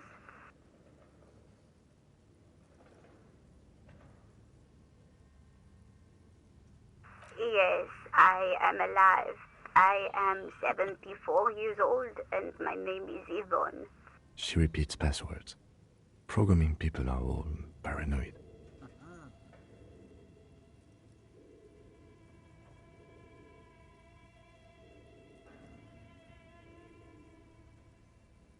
They are merely cautious. It's my job to protect their filaments as a password repeater at the East Insulindian Station. I work as a repeater at the East Insulindian Repeater Station. It's my job to know where you are, Fortress Accident. As for me, well, I am sitting in my cubicle, surrounded by a wall of radios. Doesn't it get lonely, sitting there all by herself? Lonely?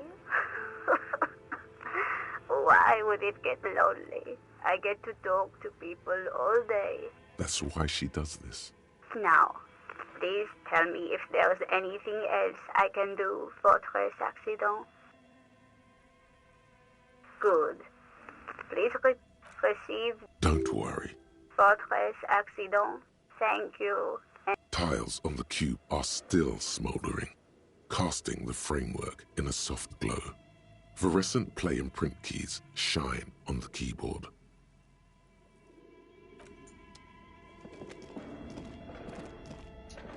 Your flashlight slides over and some of the writing has faded with age, but you can still make out sections here and there.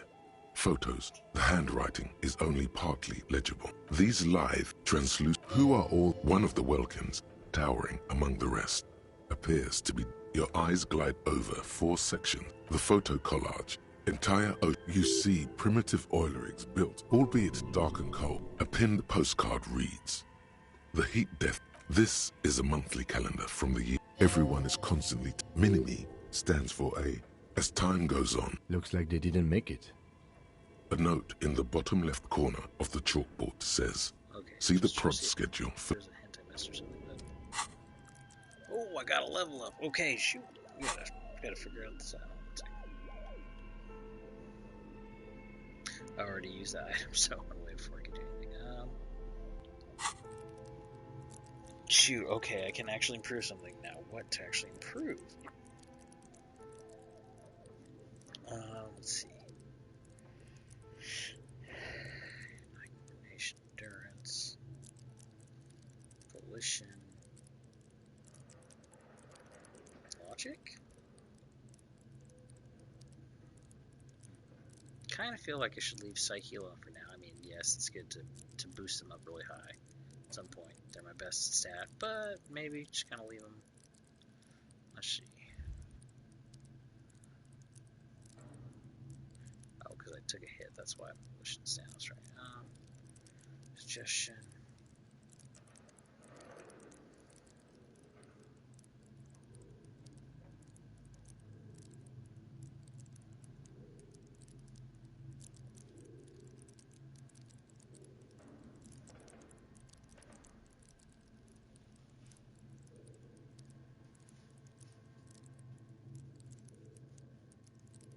Fair, which is 0 right now. Jeez.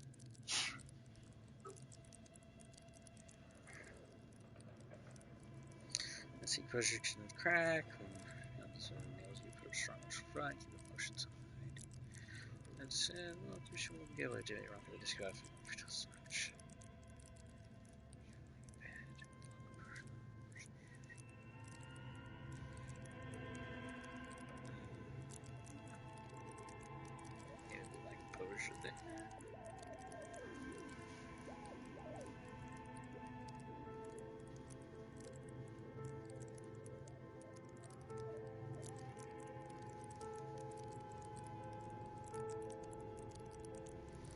Pain threshold knows damage, so you can push on blade and crawling to better send nails you make your damage. Keep mental pain, how hard you can illness. In fact, it seems to become a thrill you seek out and persevere.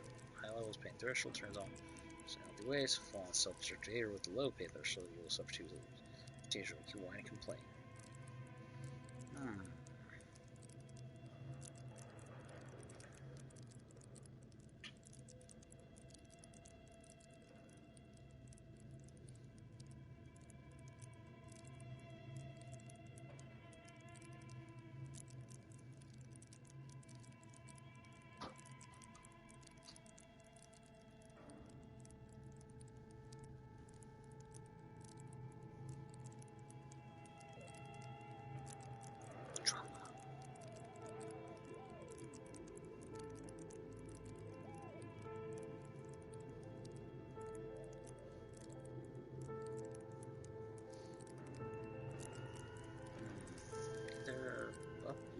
This time?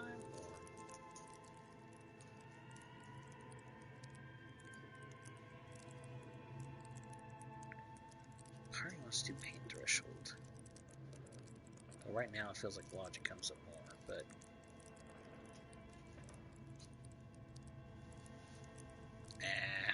you know what, why not? Let's do it, except changes in clothes. Oh my gosh.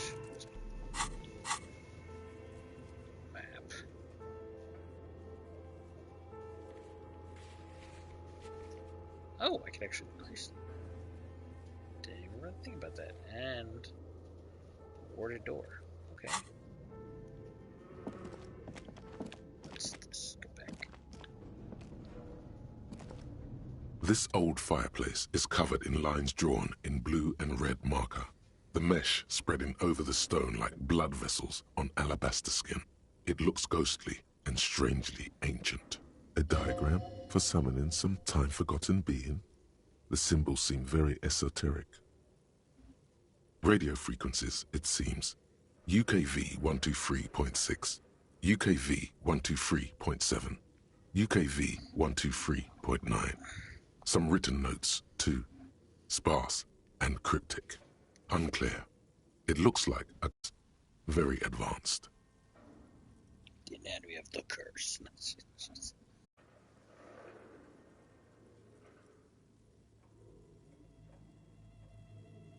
think so? The web is comprised of radio stations, all lead back to one red heart, titled the Game Master Frequency. A note says, this one can listen in on any station it wants.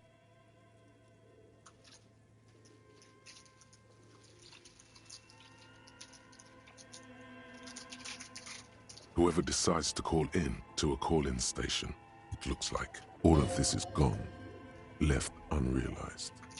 There's no way a little basement studio working here could pull anything like this off. My God. It's as if the less money they had, the more ambitious their project became.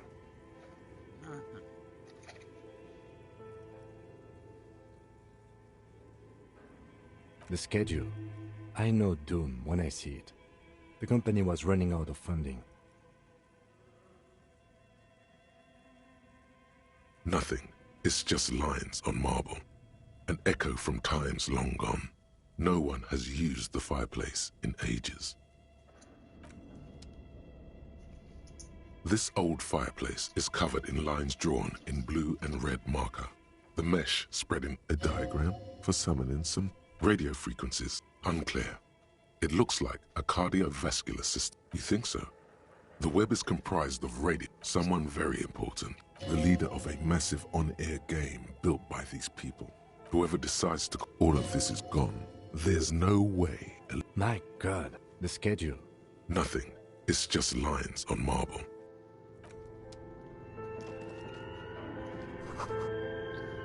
Developers of the most advanced RPG in the universe. Okay. What do you think is going on with that computer, chalkboard, and fireplace?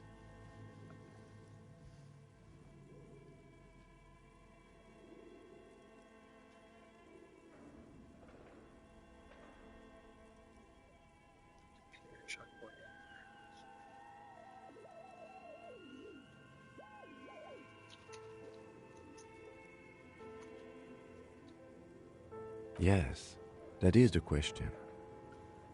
I wonder if the books you put out there is actually one of their unsold books. I wonder if that would actually give me information. It looks like one of those popular pen and paper role-playing games. Only these people were trying to automate it, make it work on radio computers. Utter madness, he thinks, as a compliment.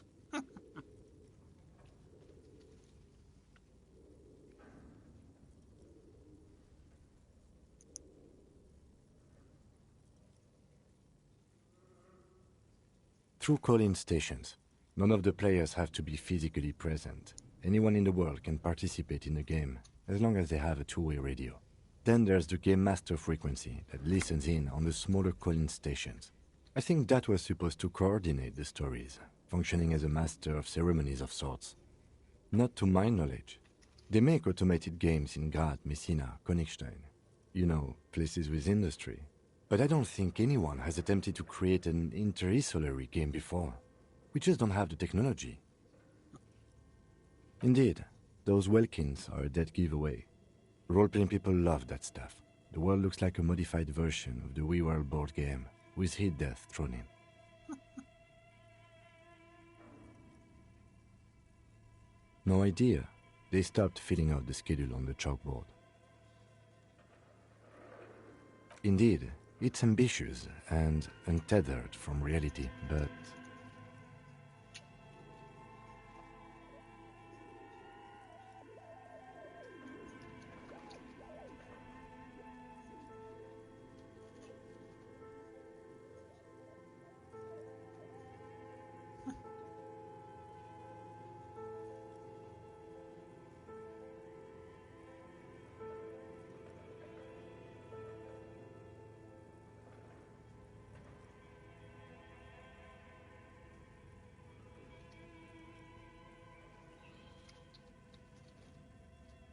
It's too late for that, I'm afraid. Okay, let's keep moving. Okay.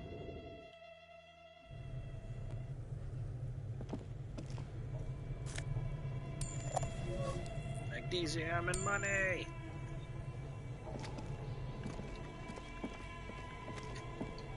What the... Is that a big effing bear? glowing eyes. One house from the coal sheet above.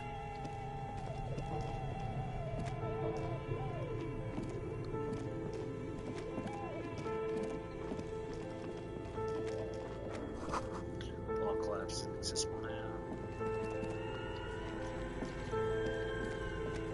You see a terrifying ice bear with a strange compartment in its belly.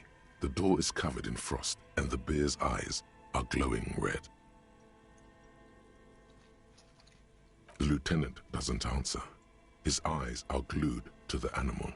A sharp slice of light shines out from its mysterious belly door. A gust of freezing cold air rushes to greet you. You hear a low grumble as the bear regulates itself. This is the inside of a refrigerator. The lieutenant takes a peek inside. His hand has found the holster of his gun. Of course, just a giant ice bear-shaped fridge. Let's take a look inside. The shelves are empty. All you see are crumpled ice cream wrappers with the brand name, Revachol Ice City. A handwritten note has been attached to the door. The fridge is huge. You pocket the note and the little fridge magnets keeping it on the door. Let's check out that note. Nope, I guess I can't do it. Okay. A friendly cartoon bear smiles back at you from a glossy cellophane wrapper. It looks nothing like the fridge. Good question. It looks like an ice cream fridge. I know. What an unfortunate marketing choice.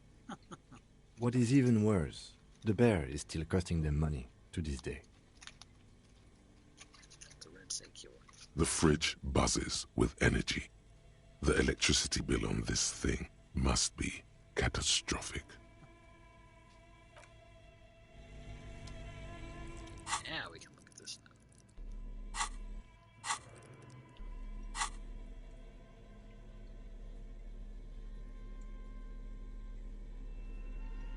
Handwritten note you found from a gigantic ice bear fridge. Still bears some marks from the fruit-shaped kitchen magnets that were used to secure it to the refrigerator door. The note is written with a blue pencil on a piece of lined office paper. The kitchen magnets have left spots on its surface. Does it say anything interesting? This is tangential at best, but the lieutenant's detective instinct is still active. Someone has scribbled, S. I can't believe the off-site copy is still here. The illiterate ginger kid keeps stealing stuff from the studio, so I had to hide it somewhere safe.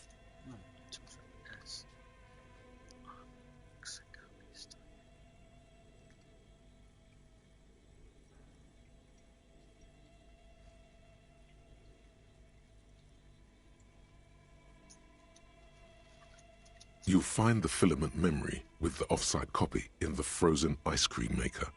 Please take it home, ASAP. It's important. I'd do it myself if I lived in a civilized place with a freezer. Take care, Sully Soif.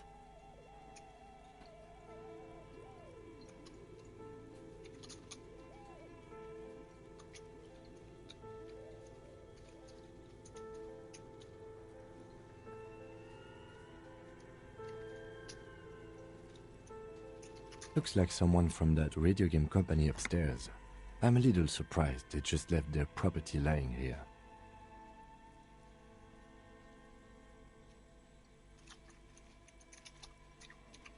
That's a plausible hypothesis. It belongs inside a radio computer, storing its memory. It's like a tape.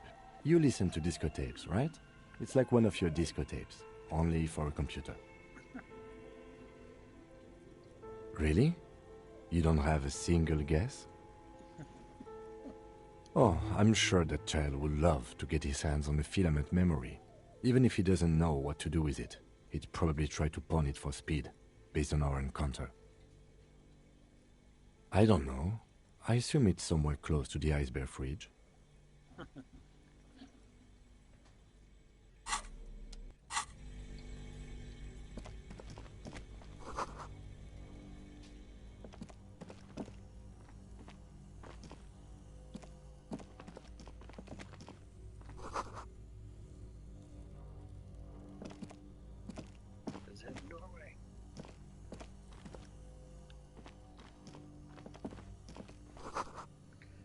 rusty rifles are above the piping. They look inoperable. Okay. So I stuck some busted guns beneath the ceiling. A few bricks have fallen off, revealing a compartment behind the wall. It's too dark to see in. Seems like an old bunker from the revolutionary period. Look at all those rifles. Must be an old weapons cache. There is, yes. And there also appears to be something inside the hole. Interesting. Do you want to take a look? Your hand reaches deep into darkness and spiderwebs. Rummaging around, you find rusty rifles hidden away. Are these any good? Most of them are rusty and inoperable, like the rest, but one catches your eye. A bolt-action model with a fine wood stock, in better cosmetic order than the others. Take it. You're a police officer. Police officers carry guns. That's a rare sight. Seems to no longer be functional, but still a beautiful thing in its own way.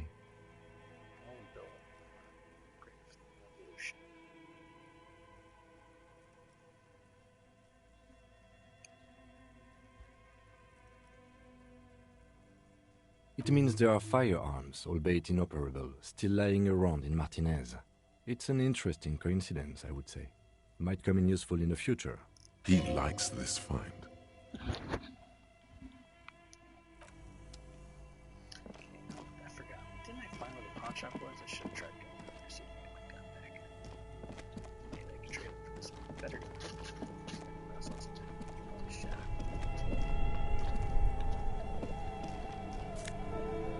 Yes. So let's hear that it's still running. This orange machine is buzzing like an old submarine. It has a hand-cranked ice cream churner on top and an electric freezer that appears to be frozen shut. You slip your fingers under the frozen lid, but the ice is too cold for you to get a good grip. A pry bar would come in handy here. If you want to try again, then you need to have the pry bar in your hand, detective. Equip the pry bar by going to the Tools tab in your inventory. From there, you can equip it to a held slot.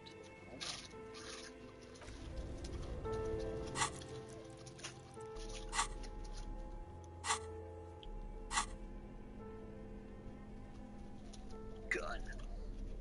Broken Bill Margrave from each passes 4-shot bolt-action multi-rifle with a wooden frame.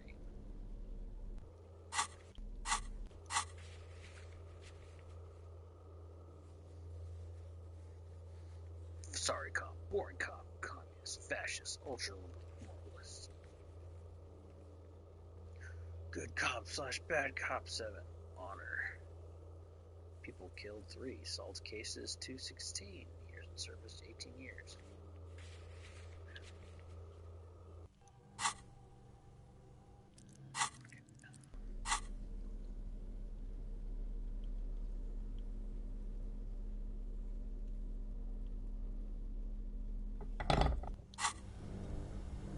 This orange machine is buzzing like an old submarine.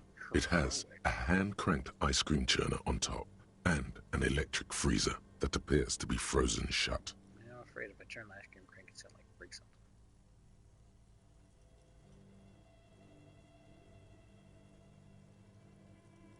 Turning the crank feels oddly satisfying, like stirring your childhood dreams. In the distance, you hear water dripping. It's all gone now. You'll never become a poet or an entrepreneur.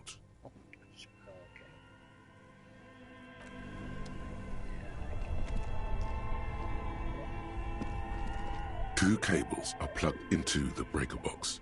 The red one leads to the ice bear fridge and the black one to the ice cream maker nearby.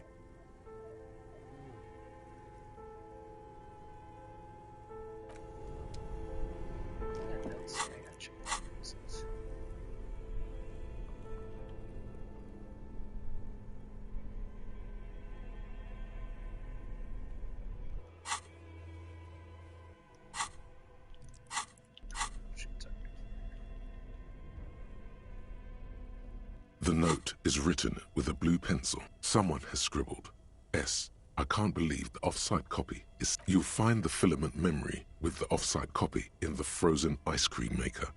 Please take it home, ASAP. It's important. I'd do it myself if I lived in a civilized place with a freezer. Take care, Sully Swaff.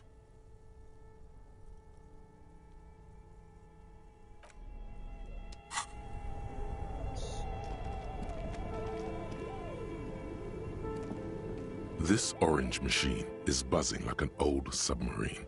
It has a hand-cranked ice cream churner on top.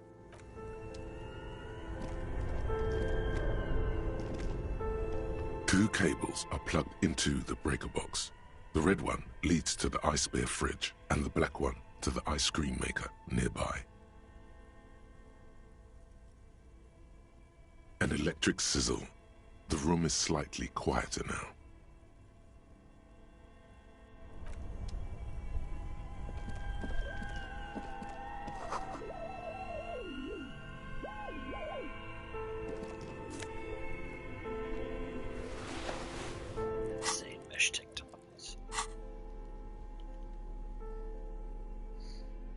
Clinically insane? Where did you even get that one? No, really, who put that? Who put it in that drawer? No further comments. Wear it at your own risk.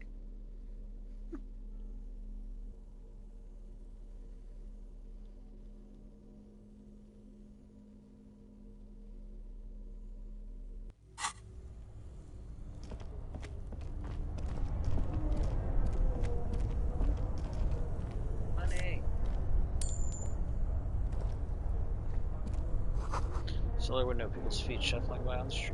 Okay.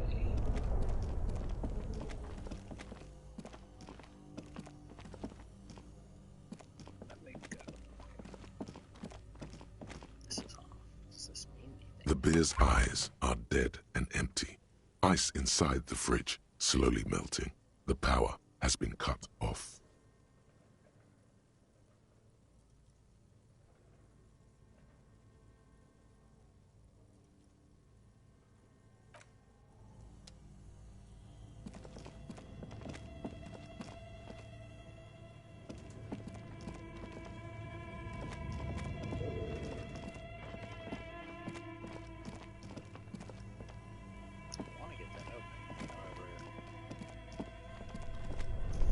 Saying the thing needs to be kept in a freezer.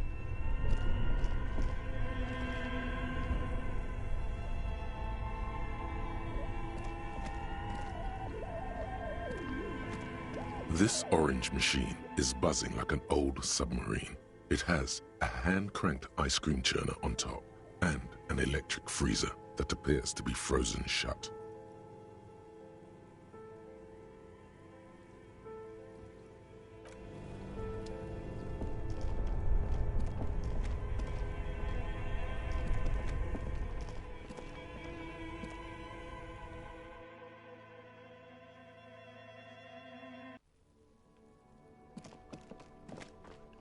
What? Oh, I can finally get in and out of this area. Okay, so we need to check that thing. Go back, move. Check this. A thick layer of coal dust covers the furnace, coloring it pitch black.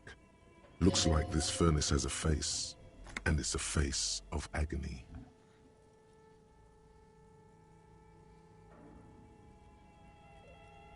Looks like it. Looks like an old central furnace used to heat the building. It's connected to the chimney. No one has used it in ages. No signs of any recent fire. Only dead rats. It's dark and grimy here. In the darkness you can hear chatter. It's coming from above. A voice or several voices talking to each other. Near the smoke chamber, upstairs. What are you doing?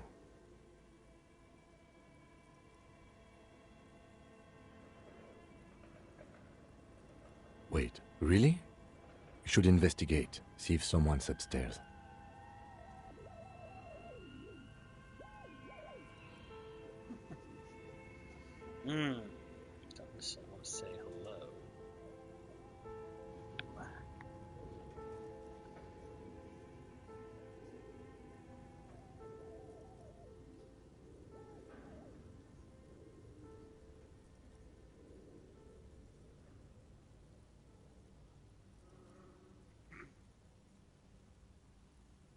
A lush layer of coal now covers your skin, sinking into the wrinkles.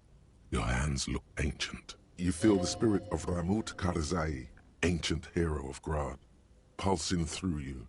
All that's left is to cover your face in war paint. Karzai, some of your cheeks black.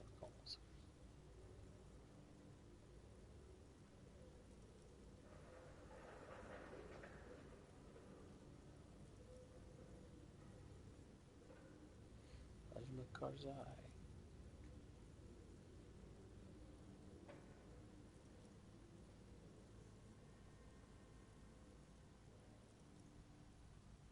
3 dangerous stripes appear onto your cheeks, telling stories of your wild soul. What are you doing?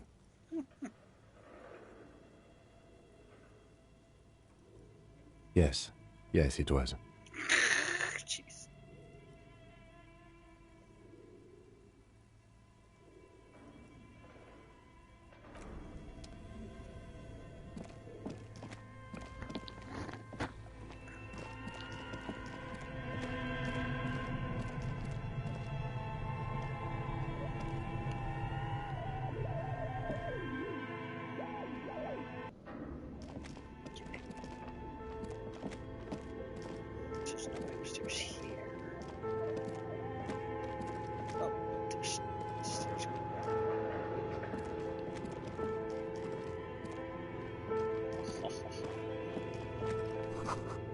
Shoes and puddle of melting snow.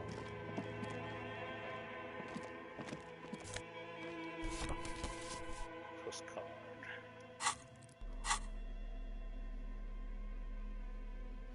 Sunlight's made this postcard almost completely in sepia tone.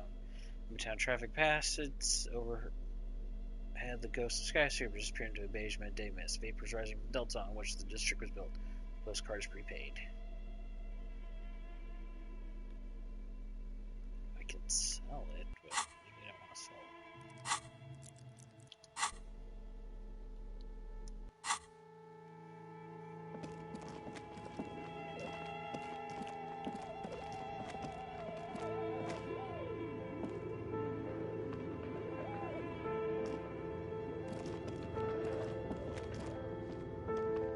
An iron safety curtain curves before your eyes, folded like a bellows. It covers half the room, blocking the way into a colossal industrial chimney. This must be where the entity lives. This is directly above the central furnace in the cellar. The voices probably came from here. What an odd thing to do. Nothing happens.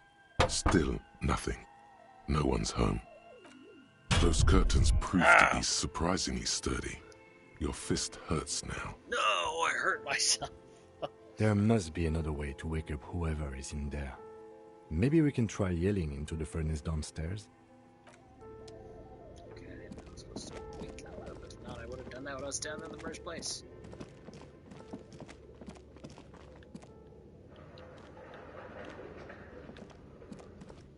Instead of hurting myself, my whole hand.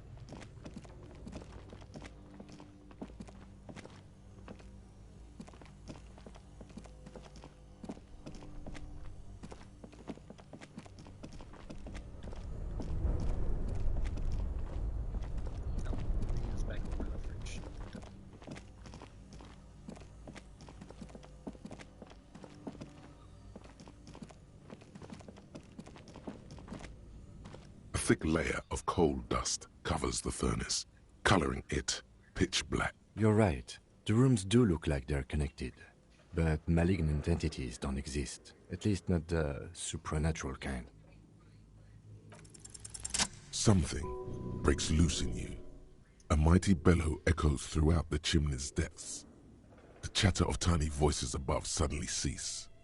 Then, You hear a woman's voice answer. you've awakened the entity.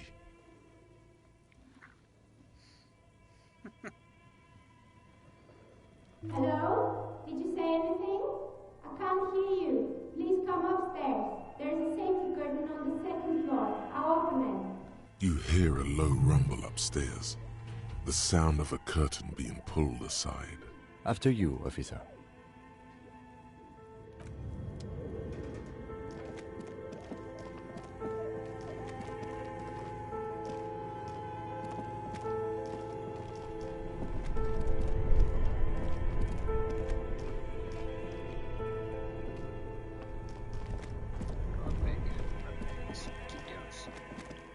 Right, maybe we'll go see who's upstairs and then we'll probably call it a night. Auto save.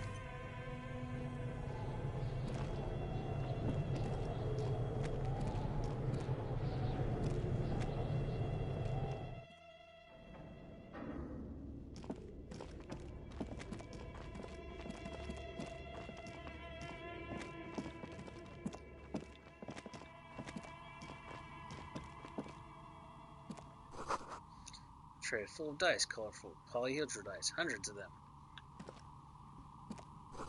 Candy dispenser has been repurposed to contain thousands of dice.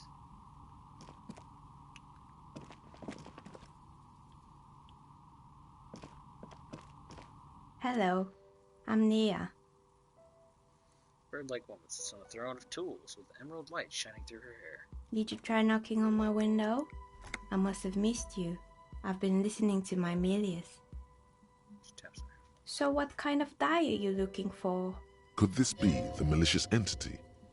Perhaps it's wise to go along with this masquerade for now. She's got a direct view to the backyard. You should interrogate her about the lynching.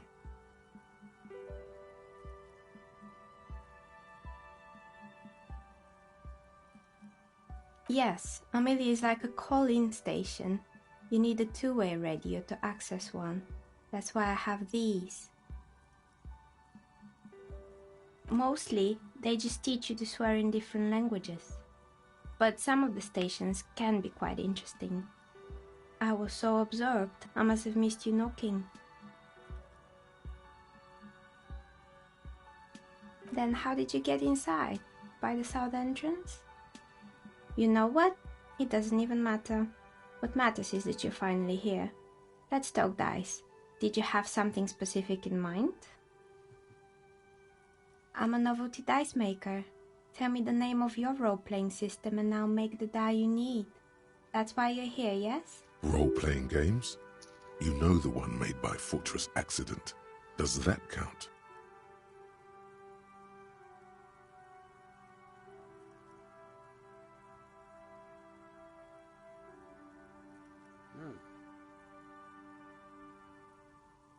Very good.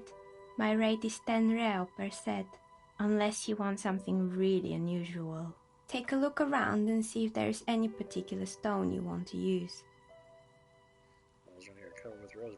This person means you, or no one else, absolutely no harm. She will answer freely and honestly. How did I become one? It was a business decision. I was a regular jeweler at first, but that's an unfocused field with too much competition. Some of my friends were role players.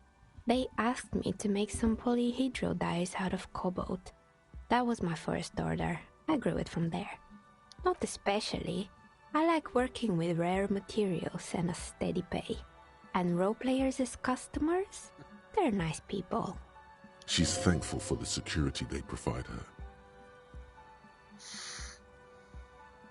We're inside the chimney of an old central furnace. It's strange, I know. Sucks with the ready bricks to make up the walls. Even though they've been repainted, there are still signs of coal blocks sitting here and there. But when I arrived here, all the other rooms were taken, so I had to build myself a makeshift home. Besides, I don't really have to pay any rent here, so that's a plus. Plaisance was right. There's an entity living in the chimney. You should ask her about the curse. Creative.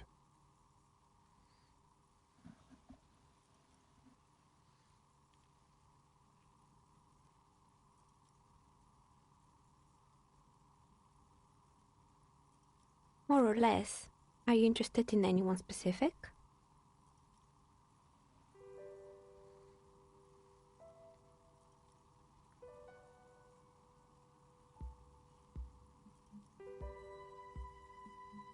Oh, right. I hope you didn't try to ring me. I think none of those doorbells work, including mine. I'm still in the middle of connecting the wires. Sorry about the confusion.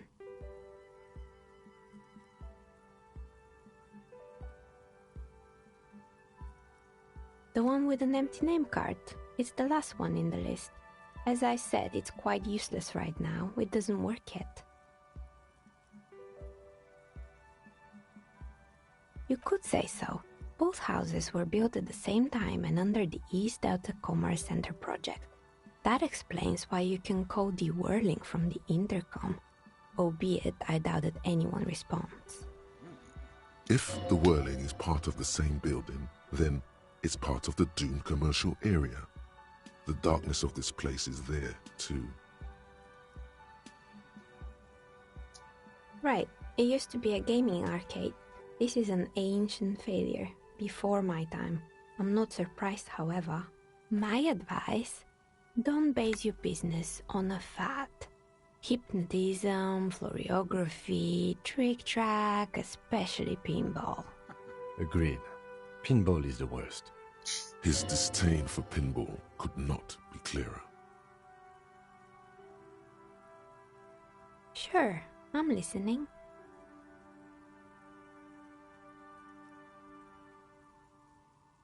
Oh boy, the fabled Revachol ICT. You're in for a treat here. Smells culture. He's like stand up community ready to tell The stories. place was owned by two guys who had some rather innovative ideas about marketing. The bear was one of them. Now ask me about their other ideas. There was really just one, and it involved picking out the prettiest girls in the neighborhood and paying them 20 cents per hour to man the booth.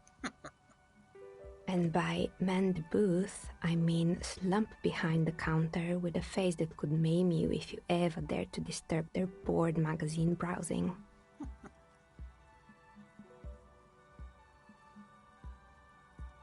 Sounds like she really didn't like those girls. Fritta does the same thing. That's true.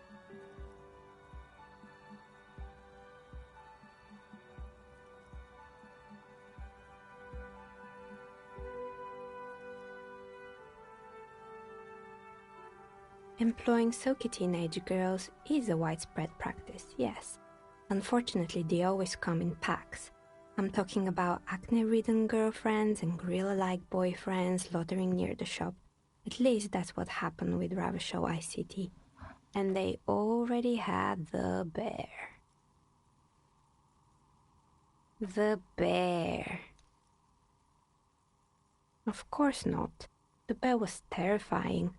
No one wants ice cream guarded by a hostile apex predator.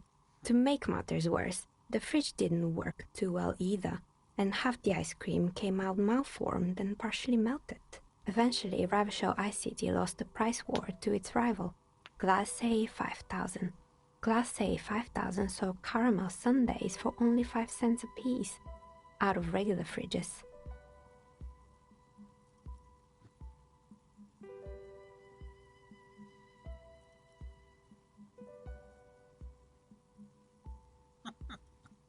You did what?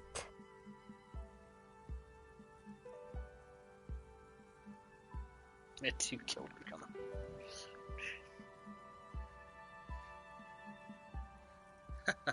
With my own bare hands. The rest is my trouble. Ugh, of course they left it plugged in. Even in death, the bear is costing them money. The taxidermist who made it said it was his vision beast. He said he met his vision beast while high on desiccants. He called it Megatherion. Megatherion, a mega wild beast. It's an imaginary beast that guides you through life by telling you to do more drugs, mostly. The horrific necktie tightens around your neck, strangely excited. But it doesn't feel particularly fun this time around. What?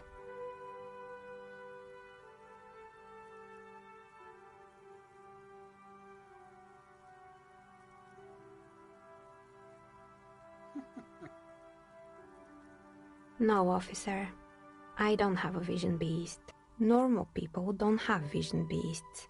Only drug-addled madmen like the taxidermists do. Neckties? I guess they do sometimes, officer. But I don't understand how it's relevant to our discussion. Anyway, now you know the story of the fallen ice cream empire. Anything else? Another failed business, perhaps? I've been here for a long time.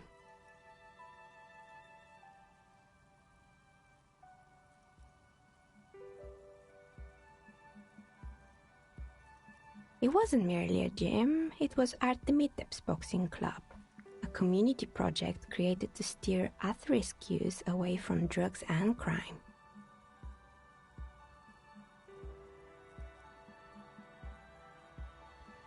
A kind man from Zemsk. I heard he had some trouble with the law when he was younger, and that's why he wanted to start the gym, as his way of giving back. Kuno. Who's Kuno?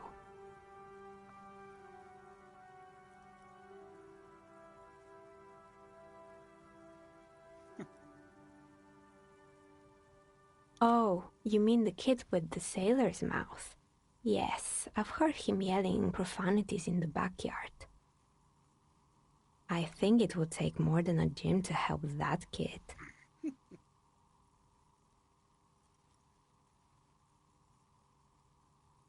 It didn't.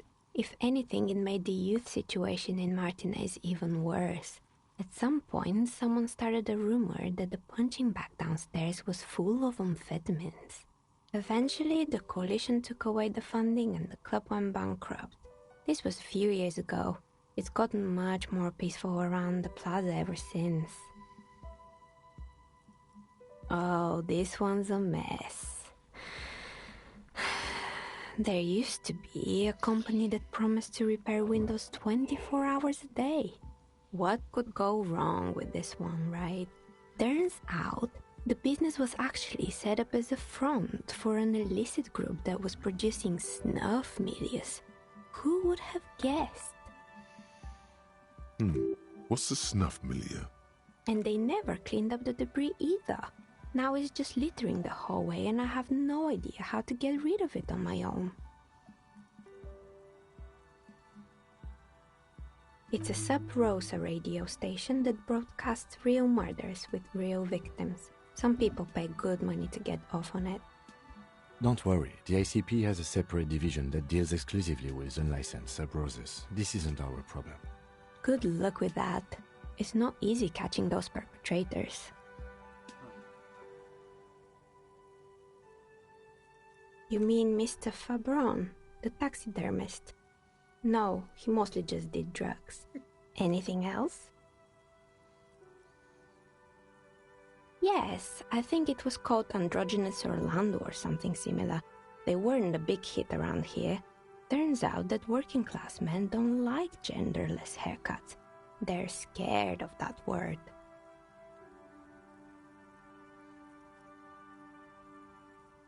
Me neither. I just want it off my face.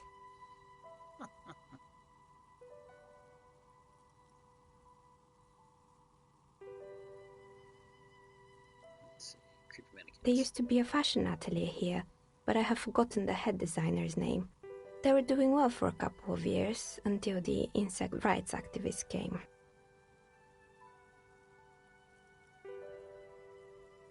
The atelier produced a certain collection that used chitin among the materials. Apparently chitin is made in the Occident, where it's extracted from beetle wings. And you know how all kinds of political movements are big in the Occident. The activists shut down the biggest chitin supplier, which of course caused the price to skyrocket. And, naturally, all the most fashionable tastemakers refused to be seen in chitin from then on.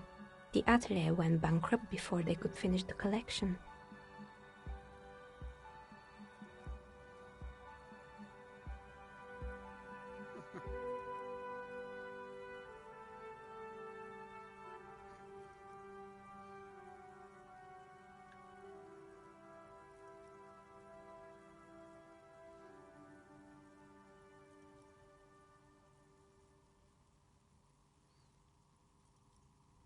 Actually, insects do have brains, but yes, I understand what you're saying.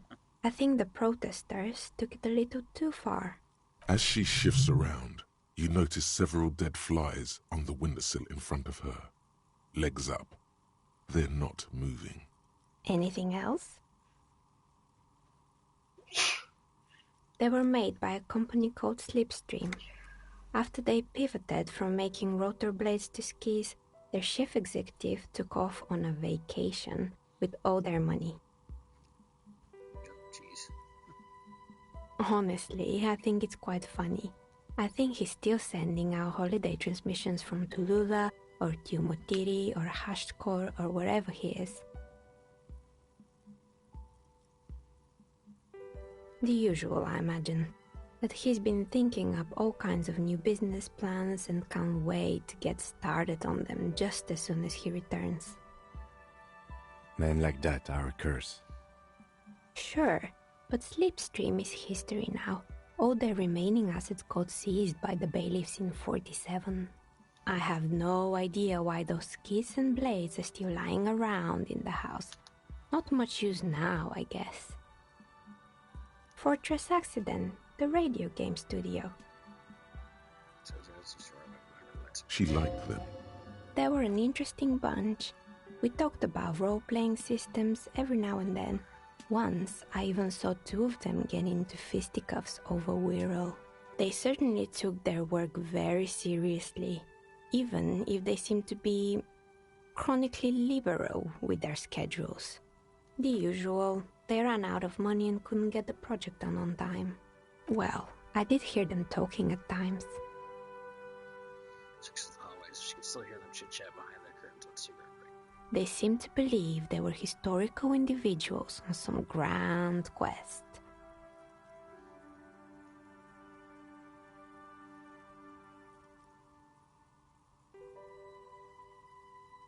Yes, but when the money started to run out, they just began to complain a lot about capitalism. You know, how the markets are rigged to keep out new businesses and so on. In the end, they just didn't get it done. They didn't have enough willpower to produce something truly historic, and to show up to work on time. She's right. Showing up to work on time is important.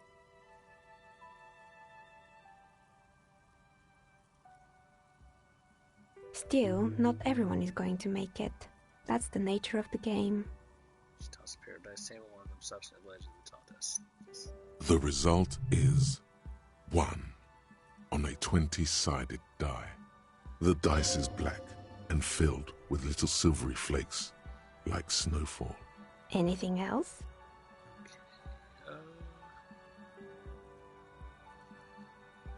I'm pretty sure it still doesn't work, but sure. What do you want to... Sure, I'm listening.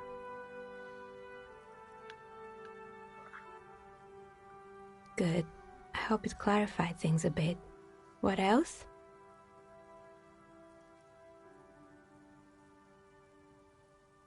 I've heard the stories, but I don't think those stories are true.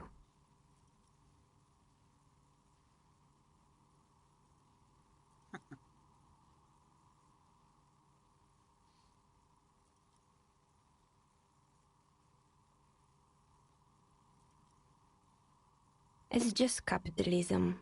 We only hear about tales of success, so it's often surprising to realize how many ventures actually fail. Plaisance, the bookshop lady? I've heard that her business is doing rather well. Have the energy spared her somehow?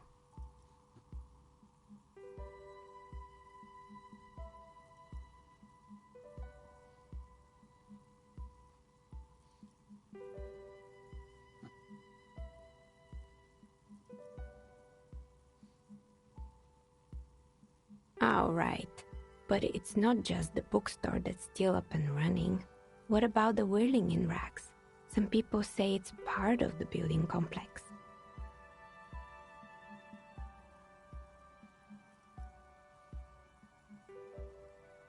And then there is me.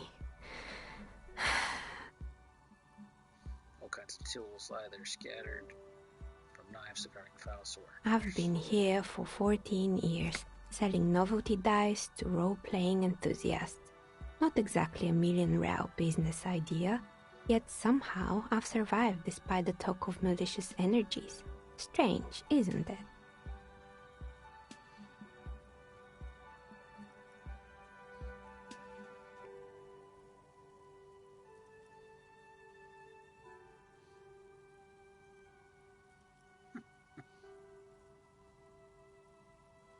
I was just about to ask, what do you think? Do you think the curse is real? Time has come to face the source. Fear not, for the forces of the universe are supporting you in this psychic quest.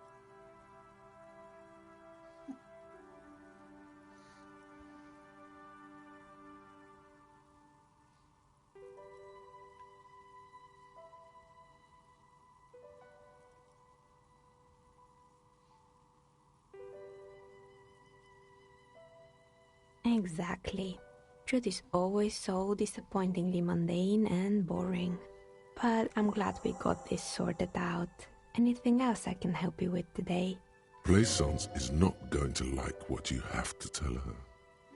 The bookstore closes starting 2100. You'll have to do that tomorrow.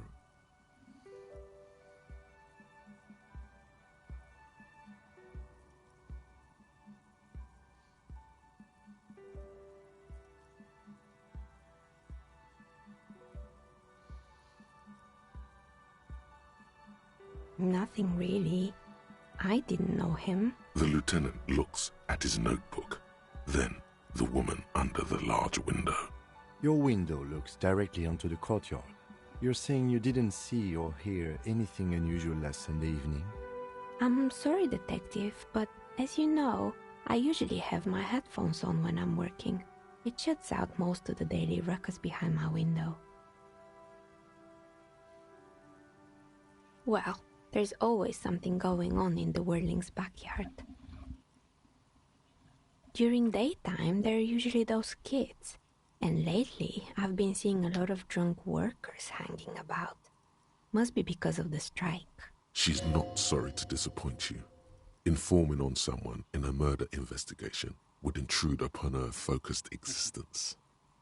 But I never saw anyone during that fateful Sunday night, I'm afraid. I might have, but in this case, all I would have seen is my own reflection staring back from the darkness. It's really hard to make anything out in the yard when it's dark outside. Besides, I rarely get up to look out the window when I'm in the zone. It's an odd profession, making dice for people, but I like it, and I prefer doing this to sitting at home. She nods. Anything else, officer?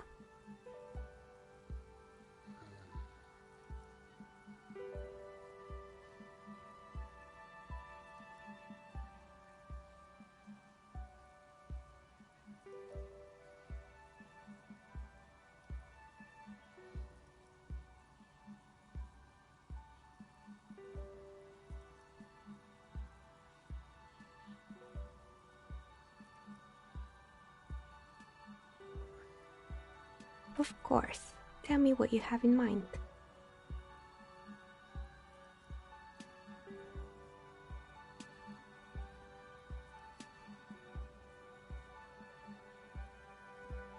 Ah, yes. Fortress accident. It's too bad they never finished their game. The Wiro Untethered die is a variation of a standard role-playing die. Only, instead of plants, it uses motifs of ice and death. And loss, of course. I'm thinking something made from alligator jawbone, cast in black resin. The reptile bone is as white as ice and dead as, well, death. For 7 real, I could have it ready in 8 hours.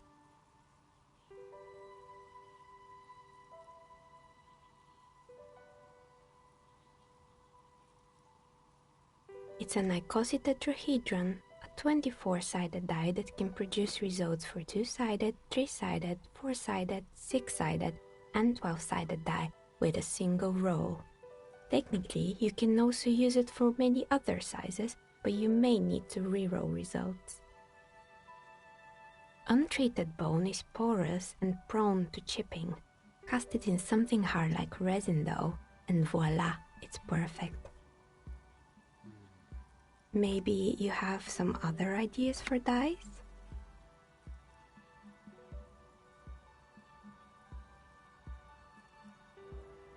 A star that fell from the firmament? Those cost more than 7 real. Are you sure? Alright, maybe some other... What do you mean by cursed?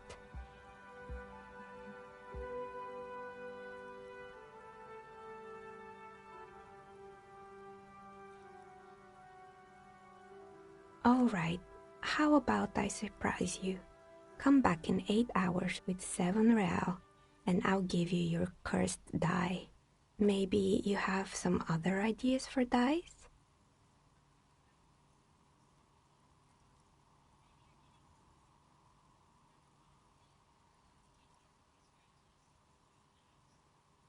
Ah, yeah, the weirdo. I'm thinking something made from alligator. Great, see you in 8 hours then.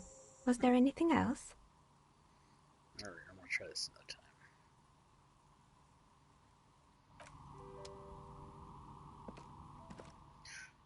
Alright, I'm gonna quick save right here. And ending a little later than I meant to. Oof, but I'll start late, so yeah, it took a little bit longer than I thought it was gonna be. But alright, guys, well, thanks so much for tuning in and joining me this day. So there's time, or for this time of Tuesday, really appreciate it. If you're watching me on Twitch, please go ahead and give me a like and a follow. That way we get notifications whenever I go live. Help me reach my affiliate status. I really appreciate that. If you're watching on YouTube, thank you so much. Feel free to give me a like and subscribe. And feel free to leave a comment telling me what you liked or didn't like, or any other random thoughts you got in your head. And feel free to join my Discord, Stumpwater Jack's Shiny Spell Shack. You'll find links on both my Twitch and YouTube. If you're trying to look for either one of them, I'm Stumpwater Jack, Stumpwater_Jack on Twitch and YouTube, I believe. But go ahead and search that. You'll find me. Join the Discord. Make that a cool, fun place to hang out, share memes. Also be the first ones to get updates on my schedule and vote on upcoming games and other cool hangouts. So yeah. But again, thank you so much for tuning in. I'll see you guys next time. And remember to bring a little magic to the world. Alright. See ya. Bye-bye now. So I look for the thing. Alright. Goodbye, friends. Next time. Hopefully next Tuesday.